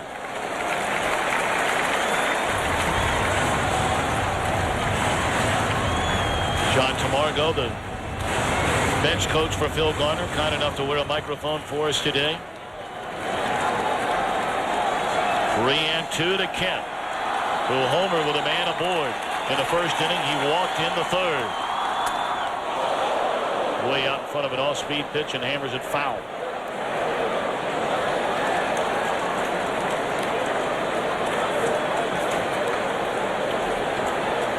Kent taking a long look into the stands to make sure that everyone's all right.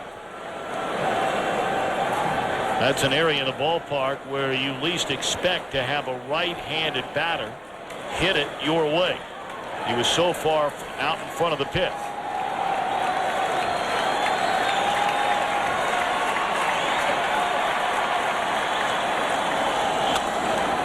High fly ball, short left center field. Edmonds is there. 2 away in the inning. Let's send it to Fenway Park in Boston, where Chris Myers is standing by. Chris. Hey, Tom, the weather's not the story. The question is, or the story is, can the Red Sox bounce back? The field is in terrific condition. The Red Sox are taking batting practice. The Yankees stretching, ready to take batting practice themselves. We're on for Game 3 in the 50s. Cloudy skies. No rain in the forecast till after midnight. The players that have been on the field said it's in great condition. Now let's go back to Tom Brenneman in Houston. Chris Myers, thank you very much. That one will be coming up right here on Fox at the conclusion of this one from Houston. The pitching matchup in Game 3 tonight. Kevin Brown, who came back and threw the ball so well against Minnesota, against Bronson Arroyo, who has pitched well all year long, especially down the stretch, and especially against the Yankees.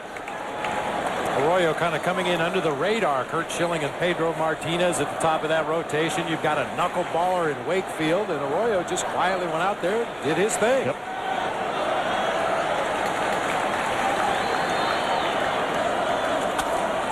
On the ground to Renteria. And Suppan, 6 solid innings. He trails 3-2. We're back after a break from your local Fox station. While we've talked so much about Roger Clemens, and why not, the work today of Jeff Suppan cannot be overlooked. Back-to-back outstanding efforts for Suppan, pitching in his first postseason. I just don't think he's feeling any pressure. All right, Clemens back out there, up over the 100 pitch mark as we begin the 7th inning. Get a look at the numbers by both starting pitchers. 4 hits allowed by Clemens, only 5 given up by Suppan, and all 3 Houston runs came in the first inning. He's due up 3rd here in the 7th. Suppan has set down the last 10. Check swing, and he went around. I mean, Jeff Suppan's a kid that stood up in front of his graduating class in 1993 and sung Freebird at a talent show. You think this is pressure? Oh, my. And we talked about him, Steve, during the divisional series. He is one of the most likable guys you will ever come across in baseball. I mean, he is just first class all the way. 1-2 on Sanders. Well, there's a pretty good chance we've seen the last of Jeff Suppan in this ball game. However, I mean, he's pitched a tremendous game up to this point, but he is the 3rd scheduled hitter this inning. The only way I would see him staying in the ball game is if perhaps the first 2 guys get on base. Maybe you leave him in to bunt them up, send him back out to start the bottom half of the inning. Clemens ahead of Sanders at 1 ball, 2 strikes. Struck him out.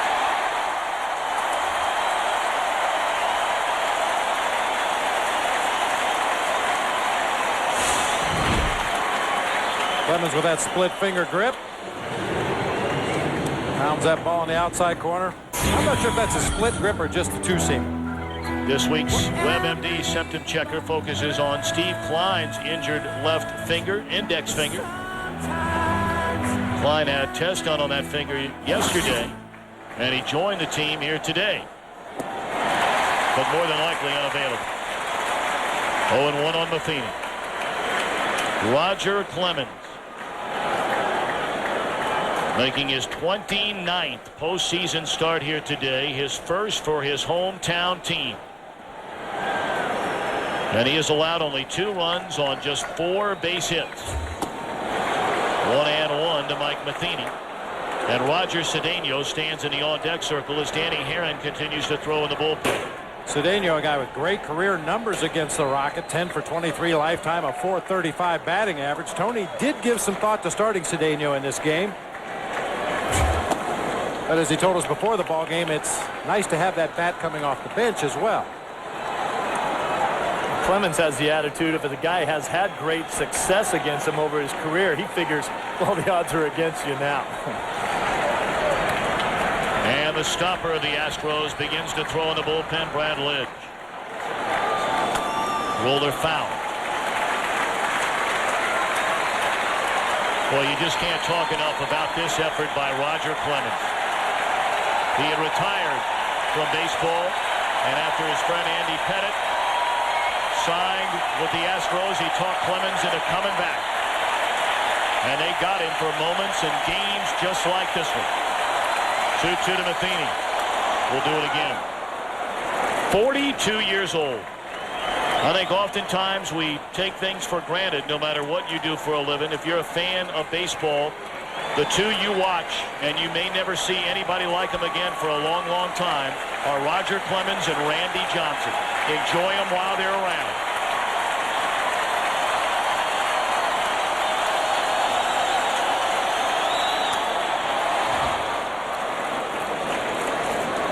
Tommy, at 42 years old, I wouldn't be able to throw a 4-hit, 2-run game against my 6-year-old.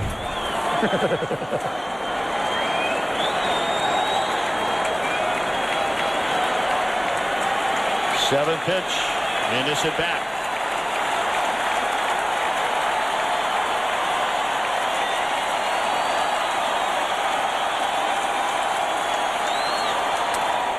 And a roller to Vizcaíno. 2 gone. Let's send it downstairs and check in with Josh Lewin. Tom, after the 4th inning, when it looked like Roger Clemens finally had the splitter going, Phil Garner turned to me with a little wink. He said, okay, here we go. I think what he meant was, now that that splitter has been harnessed, you're going to see the real Roger Clemens. He has struck out 6 of the last 12 batters he's faced. He just got that harmless little ground ball again on that splitter. Josh, thank you very much. You get a look at Jim Hickey on the phone. He wants to know how Lidge is coming along down in that bullpen. Ausmus went out to visit with Roger Clemens. The last time he pitched 8 or more innings in a postseason game, you got to go back to 2000. Clemens will not pitch in the 8th inning today, or at least you wouldn't suspect. That would be the 4th time through the batting order. Filthy pitch right there.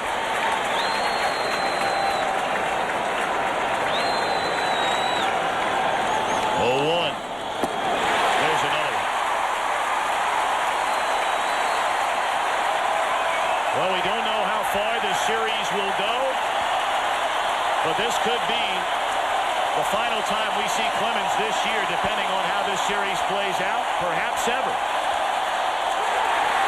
And that's a good way to walk off the field.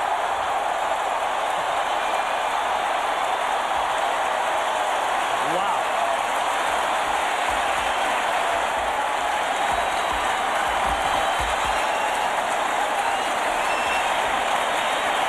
Clemens does not allow a hit over his final 3 innings. He gives up 1 hit over his final 5 and leads 3-2 as they stand. John Tamargo wearing a microphone for us and had some funny words a moment ago for Andy Pettit. He sings better than you pitch. Talking about Andy's wife. She sings better than you pitch. Rough crowd down there. Boy, that is. So we move to the bottom of the 7th inning. The day is over for Jeff Suppan. And he gives way to right-hander Danny Herron. Boy, is he looked very sharp towards the end of the season and this postseason. He gets this kind of a pop up into foul ground, one away. Aaron especially good in that division series appearance against the Dodgers. He's got electric stuff. Sinks his fastball, cuts his fastball, nasty split finger. Got a good chance to be in the starting rotation next season. And if he does that, he'll throw more curveballs. So he doesn't use that curveball out of the pen very often. Yeah, not only does he have good stuff, Steve, but his delivery is very slow and deliberate, almost kind of rocks the hitter to sleep, and then that ball just explodes out of his hand. Now, this offseason, little did Andy Pettitte know that the only postseason appearance by anyone named Pettitte would be by his wife.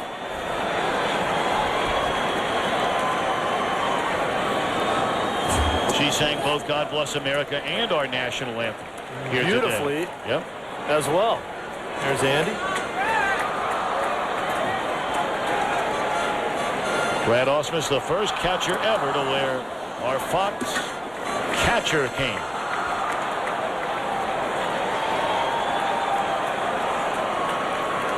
Boy, Ausmus went through a period of about 5 years where he didn't know what team he was playing for. Went from Detroit to Houston, back to Detroit, back to Houston.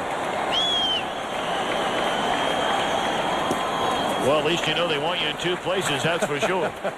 And you know they don't want you in a couple places, too. You're right. And it's the same guys. See, it's the glass half full and the glass half empty. One of those deals where you can be traded for a player to be named later, and you're the player to be named later. Right. Wolves over one. That is a foul ball. And in Ausmus's case, it was actually ended up being traded for the guy that originally you got traded for. When he got traded to Houston, he was traded with C.J. Nikowski and a couple other guys for Doug Brocail. Then he and Nikowski got traded back to Detroit. Then later on, he and Brocail got traded back to Houston. They didn't want anybody. Well, you see home plate umpire Gary Darling jumping into position there to get a good look down that third base line at that ground ball. Scott Rowland did the right thing as a third baseman. Just play it. We'll figure it out later. 2-2 on Ausmus. Bottom fell out of that pitch, and Matheny going to make sure fires down to Pujols. Let's check in Los Angeles with Jeannie Zalasko. Oh, how big is Game 3 of the ALCS at Fenway? Everybody is there. New England, a sports Mecca this weekend. Jimmy Johnson, Terry Bradshaw, hopefully not giving Terry Francona any advice on anything but the follicles. Also scheduled to appear Howie Long. James Brown, the NFL pregame show, is on the road tomorrow at Foxborough, but tonight, Red Sox, Yankees, 7:30 Eastern, 4:30 Pacific. It begins with a pregame show starring Kevin Kennedy and Eric Karros. No reason to touch the dial. Jeannie, thank you very much. 2 down, and now a pinch hitter for Roger Clemens will be Orlando Palmeiro. Clemens goes 7 innings in his first LCS start with the Houston Astros. Allows 4 hits, 2 runs. Strikes out 7. All 7 strikeouts came in his last 4 innings. He went through the front 3 without a single K. And they will hand the ball to their closer in the 8th inning, Brad Lidge.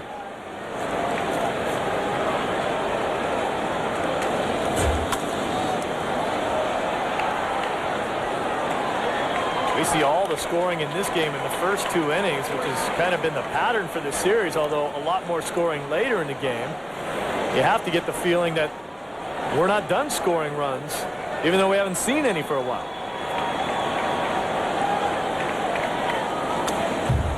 Lidge is electric, though. We haven't had a chance to see him in this series, but boy, does he have nasty stuff. Man.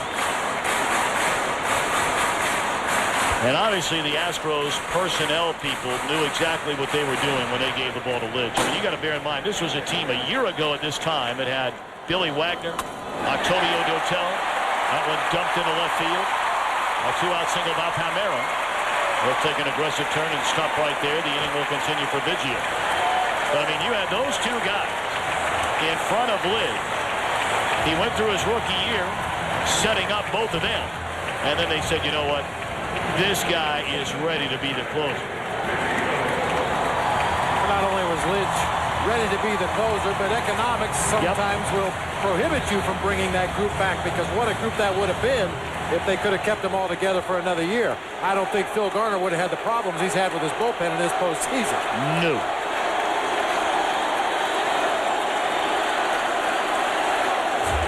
Fastball high to Biggio. He singled in the first, fly to center in the third, struck out in the fifth. That is the first Astro to reach base since the walk to Jeff Kent back in the third inning.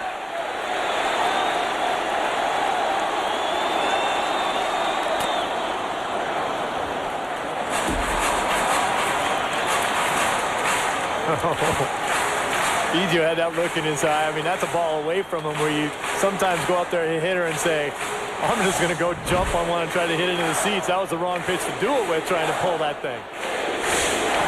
He sees one on the inner half. He may be looking to go up by a train somewhere.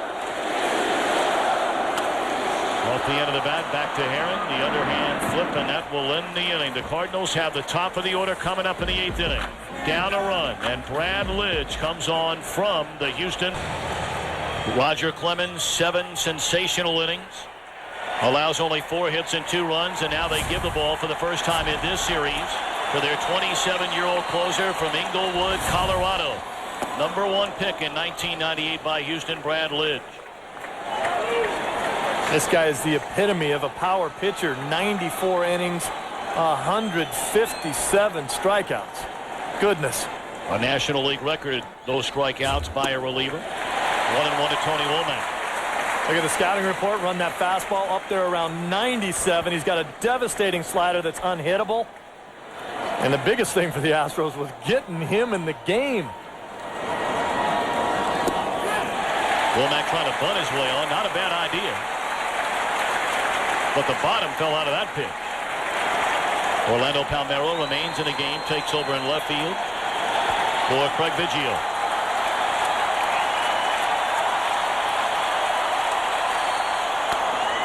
Pulled foul down the right field line by Womack.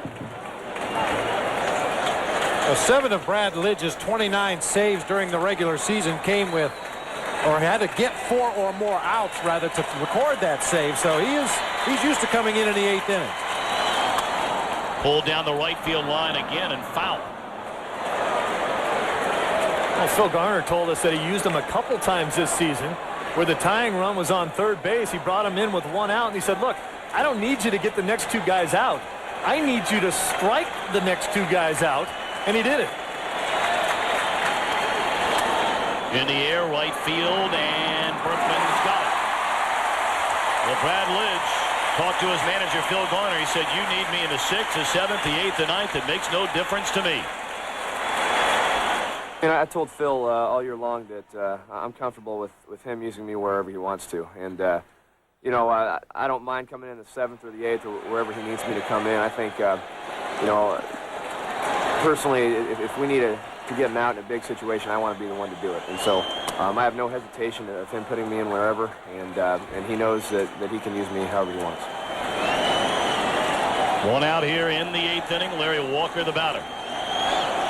Walker homered in the opening inning. Slider for a strike.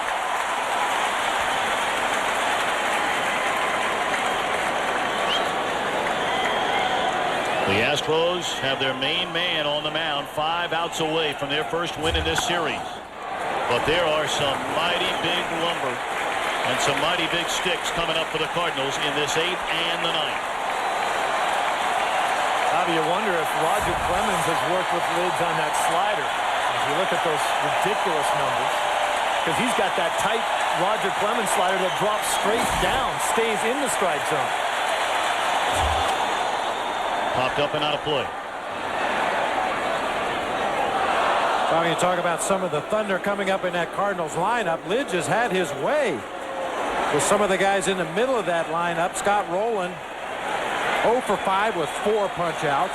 Reggie Sanders 0 for 5 with 4 punch-outs. Edgar Renteria, good contact hitter, 5 strikeouts in 9 at-bats. Wow.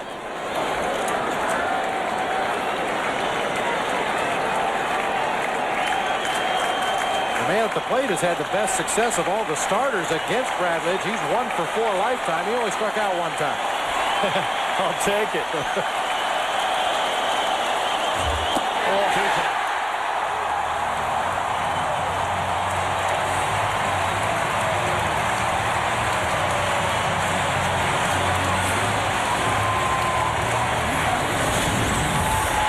Talk about good stuff.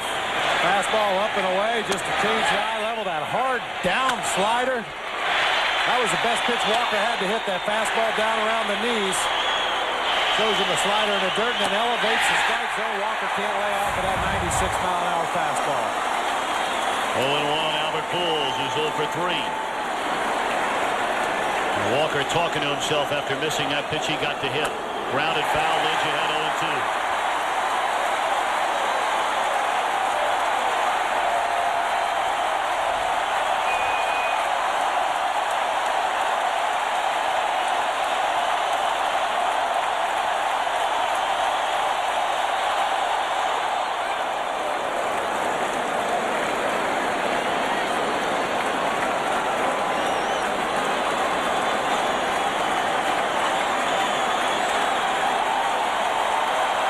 The Cardinals one swing of the bat away from silencing this crowd. They're only down a run in the 8th.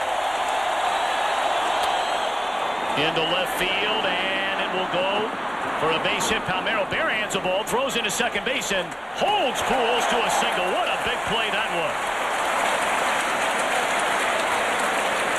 This was a tough play for Palmeiro because he almost outruns the ball because of the spin. When this ball hits, it'll check back to his left. Watch that, he has to barehand it. Sets his feet, makes a strong throw into second. Look at this, right on the money.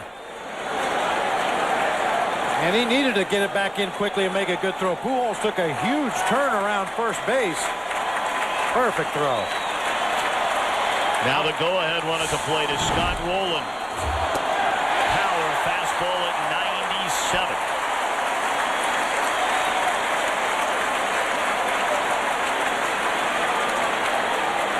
Rowland 1 of 2 has popped to short, single to right, drew a walk his last time up.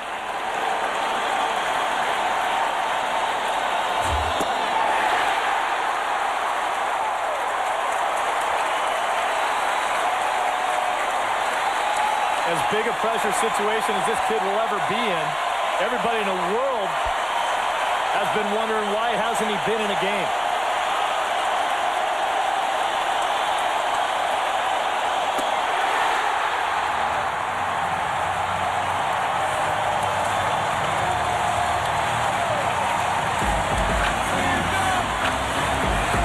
$42,896 on hand.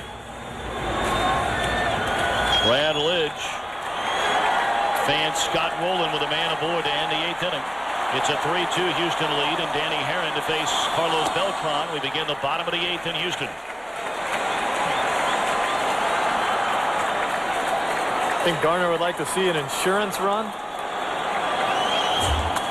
He might get it. Into left center field, hit well. And Beltran plays low ball again.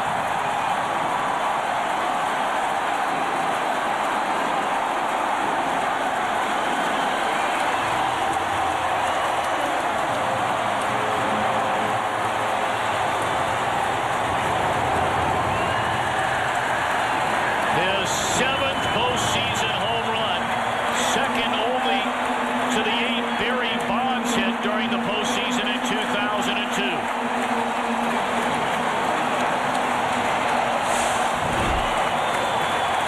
And this guy hits home runs like most players scratch. Great adjustment here by Beltran going to the opposite field. Most of his home runs have been pulled to right field.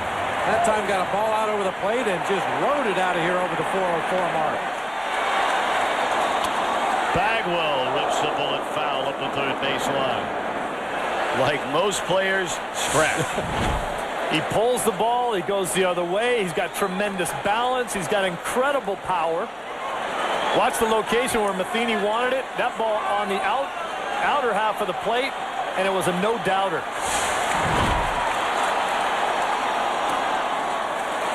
Well, Steve, you just said it. What a huge tack-on run that is. Beltran is now homered in 4 consecutive postseason games. The finale against Atlanta. The first 3 in this series. Popped up in the foul ground. Pujols makes a catch.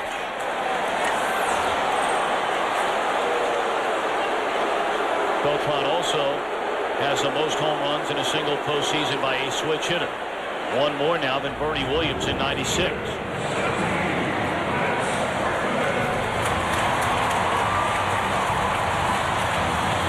Tony La Russa comes out of the dugout. He has a left-hander, Ray King, getting loose, and he's going to bring him in to turn Lance Berkman around.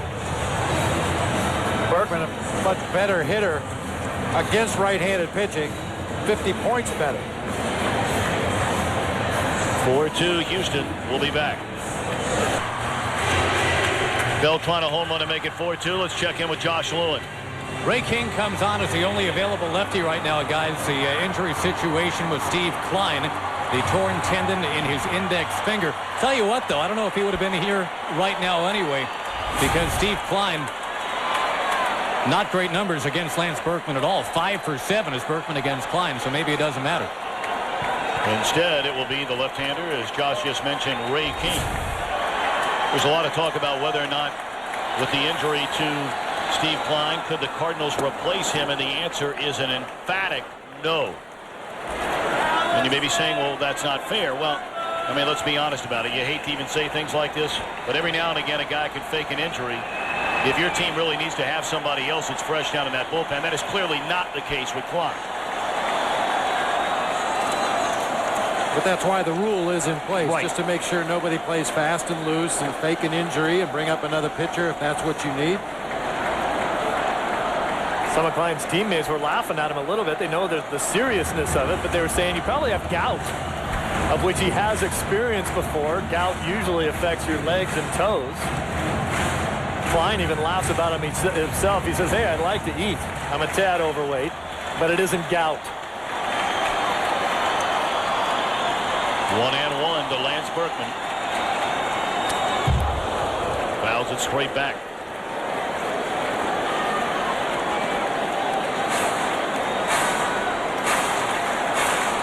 A home run by Beltran, leading off this 8th inning, will give Lidge a bit more breathing room in that top of the ninth.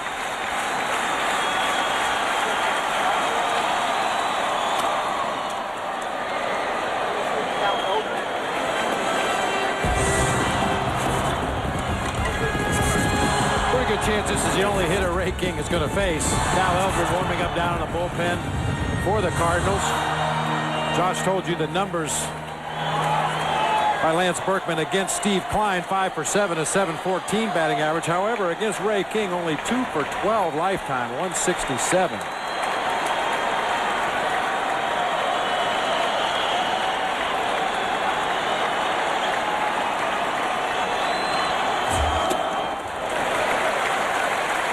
Berkman and Bagwell and Osmus all going with the playoff beard look. You look at more action down there in the pen with Tavares and Eldred.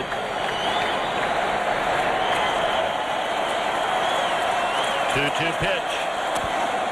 Foul back out of play. Of course, the only time these two guys locked up in this series, Berkman hit the 2-run home run off Ray King in the 8th inning of Game 1, which brought the Astros within 4. They got a home run by Mike Lamb in the 9th inning against Julian Tavares.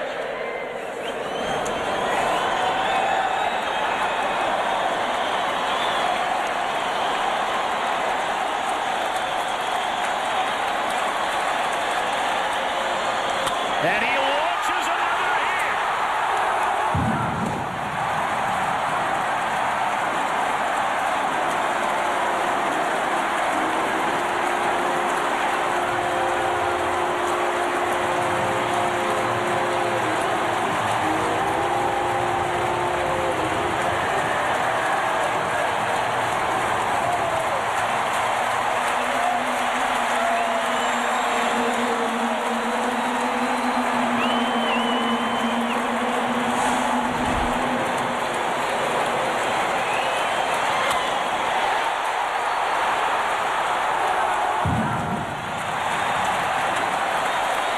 ball hit the bricks above the seats out there in left field and ricocheted back toward the infield.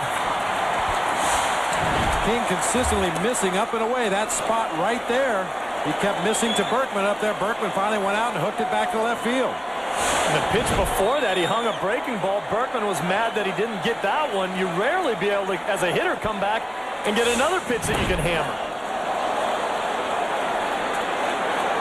Hitters will all the time talk to you about the fact that when you get an at-bat, you're only going to get one good pitch to hit. You better hit it. Not that time.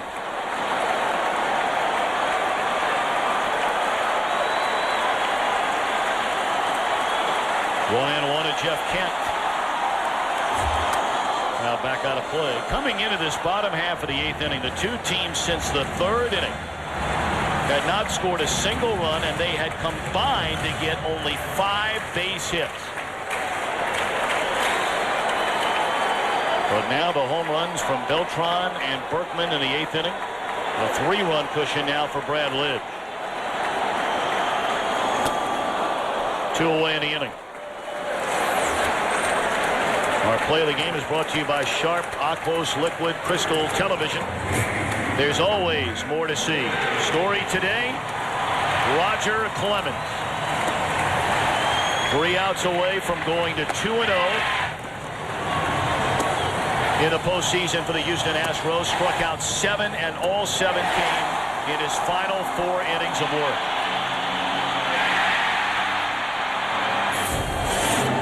Ray King will be taken down. Tony La Russa going to his bullpen. Beltran and the Astros a 3-run lead. Boy, you think these two teams like to swing the bats? 16 home runs. The most in any postseason series through the first 3 games. And this 3rd game isn't over. No, it's not. And we're only in the 3rd game. Cal Eldred now takes her over on the mound. Thrown the ball very, very well in this postseason. So you look at this Cardinal bullpen, and they had a great regular season, but they have not been as sharp as they were during the regular year. I mean, obviously the Houston troubles down in that bullpen outside of Lidge have really magnified the difference in winning and losing the first 2 games of this series. But remember, you go back to game 1. Granted, it was a big lead, but you still got to get them out. And the Cardinal bullpen gave up 3 runs in a little more than 3 innings in that game. Calero gave up a run the other night in game 2. And now a couple of more runs surrendered by this Cardinal bullpen. We talk a lot about the fact that a lot of the runs that the Astros have scored have come off of the long ball. And all but one of the runs in today's ball game scored off of home runs.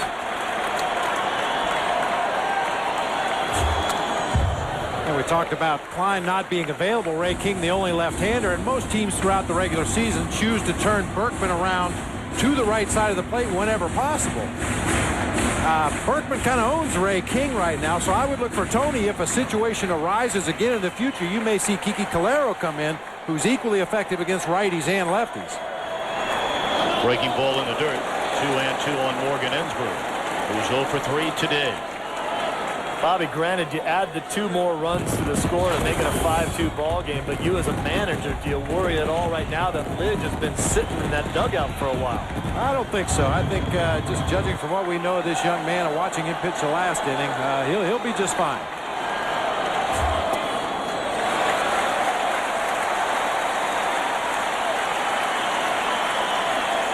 You talked about that in game 2. Clearly, a lot of the moves that Tony La Russa makes is to get the right matchups that he wants, but he also loves to slow down the momentum of another team if he can. And Eldred walks Morgan Ensberg.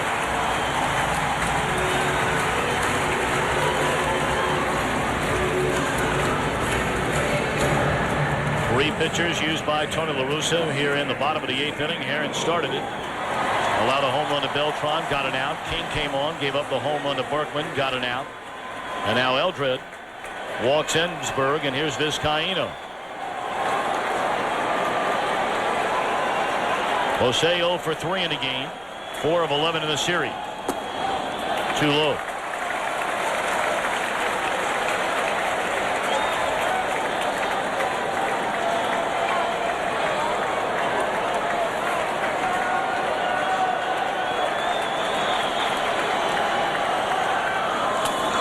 Right back to the mound. Good play by Alfred, and that'll end the inning.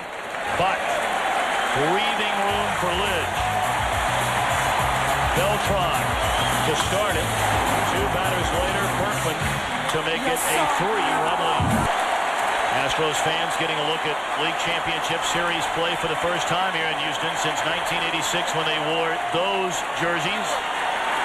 You got to give it up to those guys. Those are homemade right there. You're right. Jim Edmonds to lead it off in the St. Louis 9th inning. It's a 3-run ball game. Couple of changes defensively. Eric Bruntlett takes over at shortstop.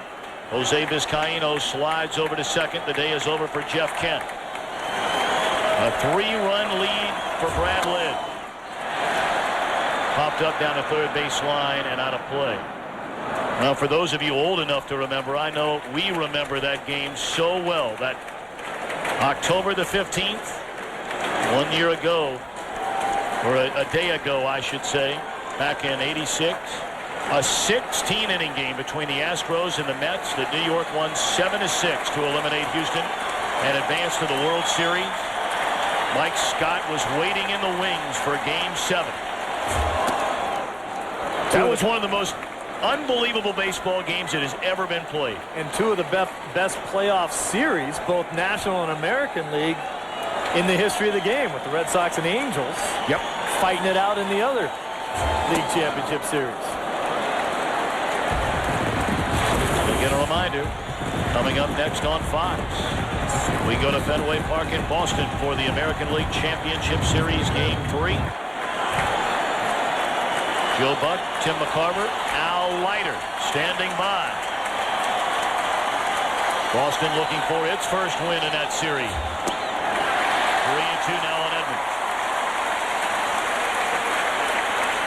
Edmonds playing a little old school right there, taking that one all the way. Nice to see. Yeah.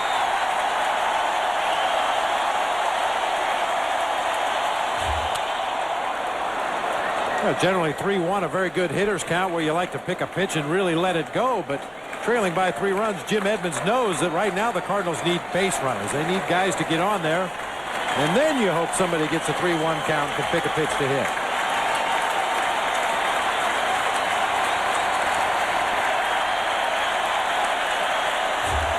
Fouled back out of play.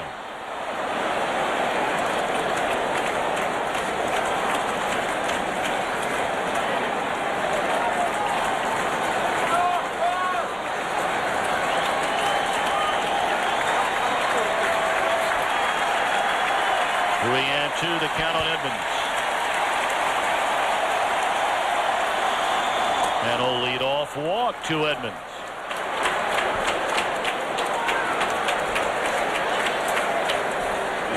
I might question this pitch selection right here. Talking about 86, Game 6 in the 14th inning. The Astros down a run. Billy Hatcher a home run off Jesse Orozco to tie at 4. Mets got 3 in the 16th. Houston got 2. But then Orozco struck out Kevin Bass to end the game. Down at the old Astrodome.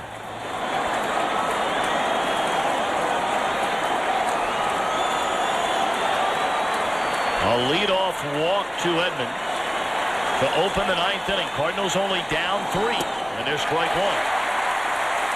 Well, even if the Cardinals are unable to come back, you know what Tony La Russa would love to see.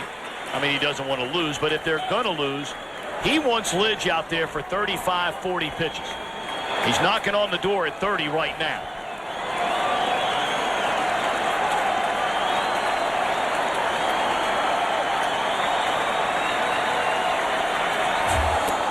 They will let Edmonds take second base. The ball high and away to Renteria. Well, you may not be able to beat Brad Lidge in the Astros today, but if you can run up a high enough pitch count to make him either ineffective or unavailable tomorrow, well, that's a semi-victory.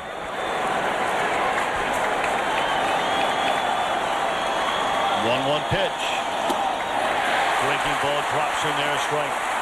As we were talking before the game, the best case scenario coming into today's ball game was for the Astros in the next 2 games using just 3 pitchers.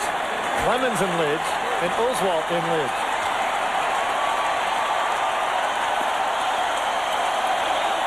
One-two to Renteria.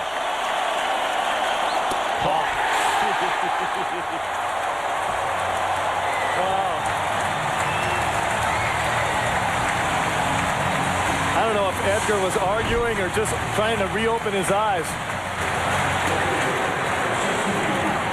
Breaking ball. I think Edgar thought it might have been up a little bit. He throws that slider so hard and had so much downward movement. It may have crossed the front of the plate a little bit high, but it dropped down late, and that was enough to have Gary Darling ring him up.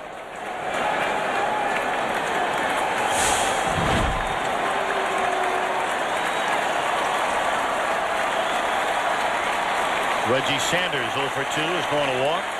Grounded to short and struck out. There it is, that same pitch again.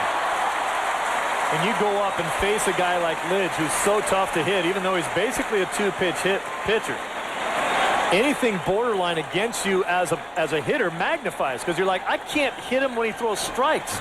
I can't have you being called borderline pitches for strikes against me.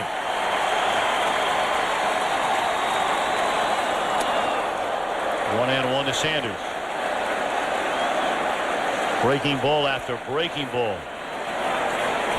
Common thing right there. The youngster Brad Lidge tried to overthrow that slider. The velocity went down. The location was terrible. When he keeps his mechanics together, nice smooth delivery, finishes strong out front. That's when he's throwing at 88, 89 miles an hour with that unbelievable downward break. As you talked before, Bobby, you throw a cement mixer slider to Reggie Sanders and he'll hit it off the train out there in left field. 1 on, 1 out, 1 ball, 1 strike. 3 consecutive breaking balls to Sanders. Might have gotten away with one right there. That one kind of hung up over the inside part of the plate.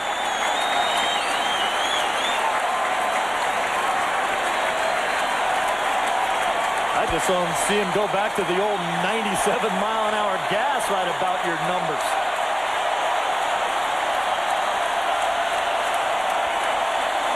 Nobody putting good wood on that thing.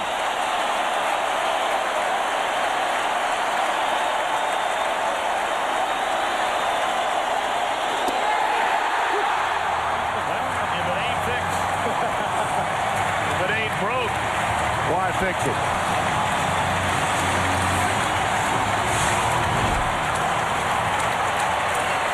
There aren't very many major league pitchers that can throw a breaking ball to buckle major league hitters like Lidge has done in this inning to Edgar Renteria and now Reggie Sanders. Just knee bucklers. That is some serious jelly legging up there.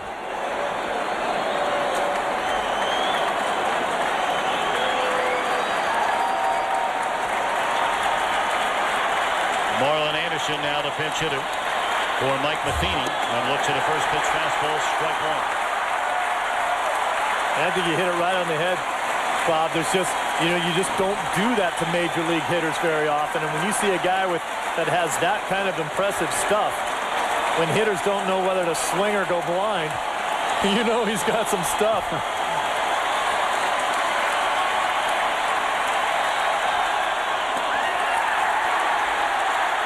Anderson didn't think he offered at that pitch, trying to lay one down. They said he did.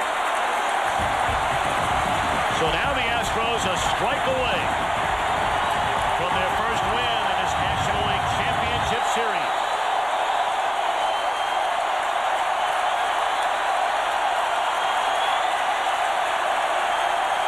What a crowd.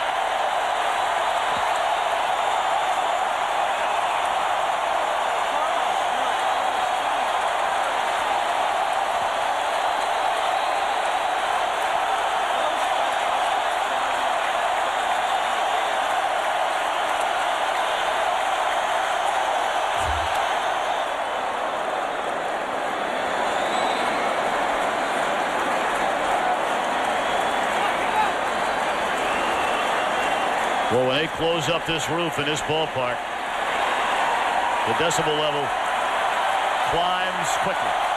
We talked about the crowd in St. Louis. You got to give it up to the people in Houston as well. Yep.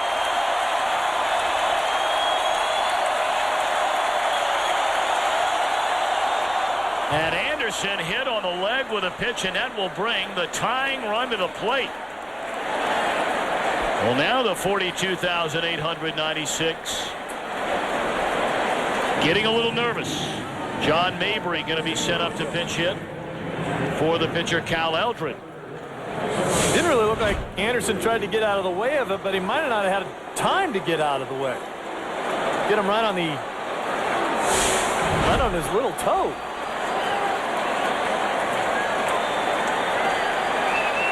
All right, now Mabry hit 13 home runs during the regular season. He's got some pop in that bat. Mabry, the tying run of the plate here in the 9th inning. Fouls it back out of play. Never easy against these Cardinals. 41 pitches for Lidge.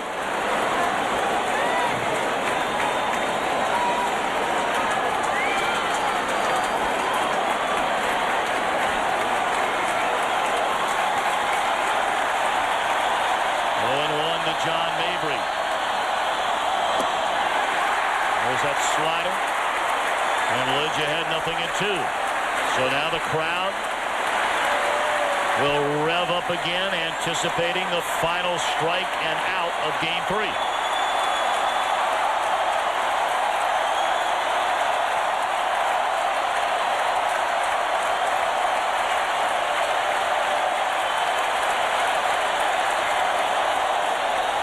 And this time they get it.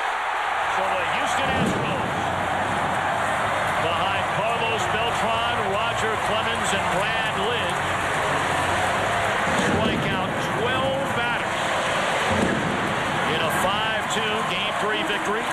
Cardinals lead the series 2-1, and Roy Oswalt gets the ball tomorrow, the National League's only 20-game winner during the regular year. Certainly a guy that is in consideration for the Cy Young. And Bobby, the two things that you talked about in the open today were the two things that the Astros eliminated. They didn't run themselves out of innings because they scored most of their runs on home runs, and they got outstanding pitching because they have a guy who's a surefire Hall of Famer on the mound handing it over to now one of the big league's best closers.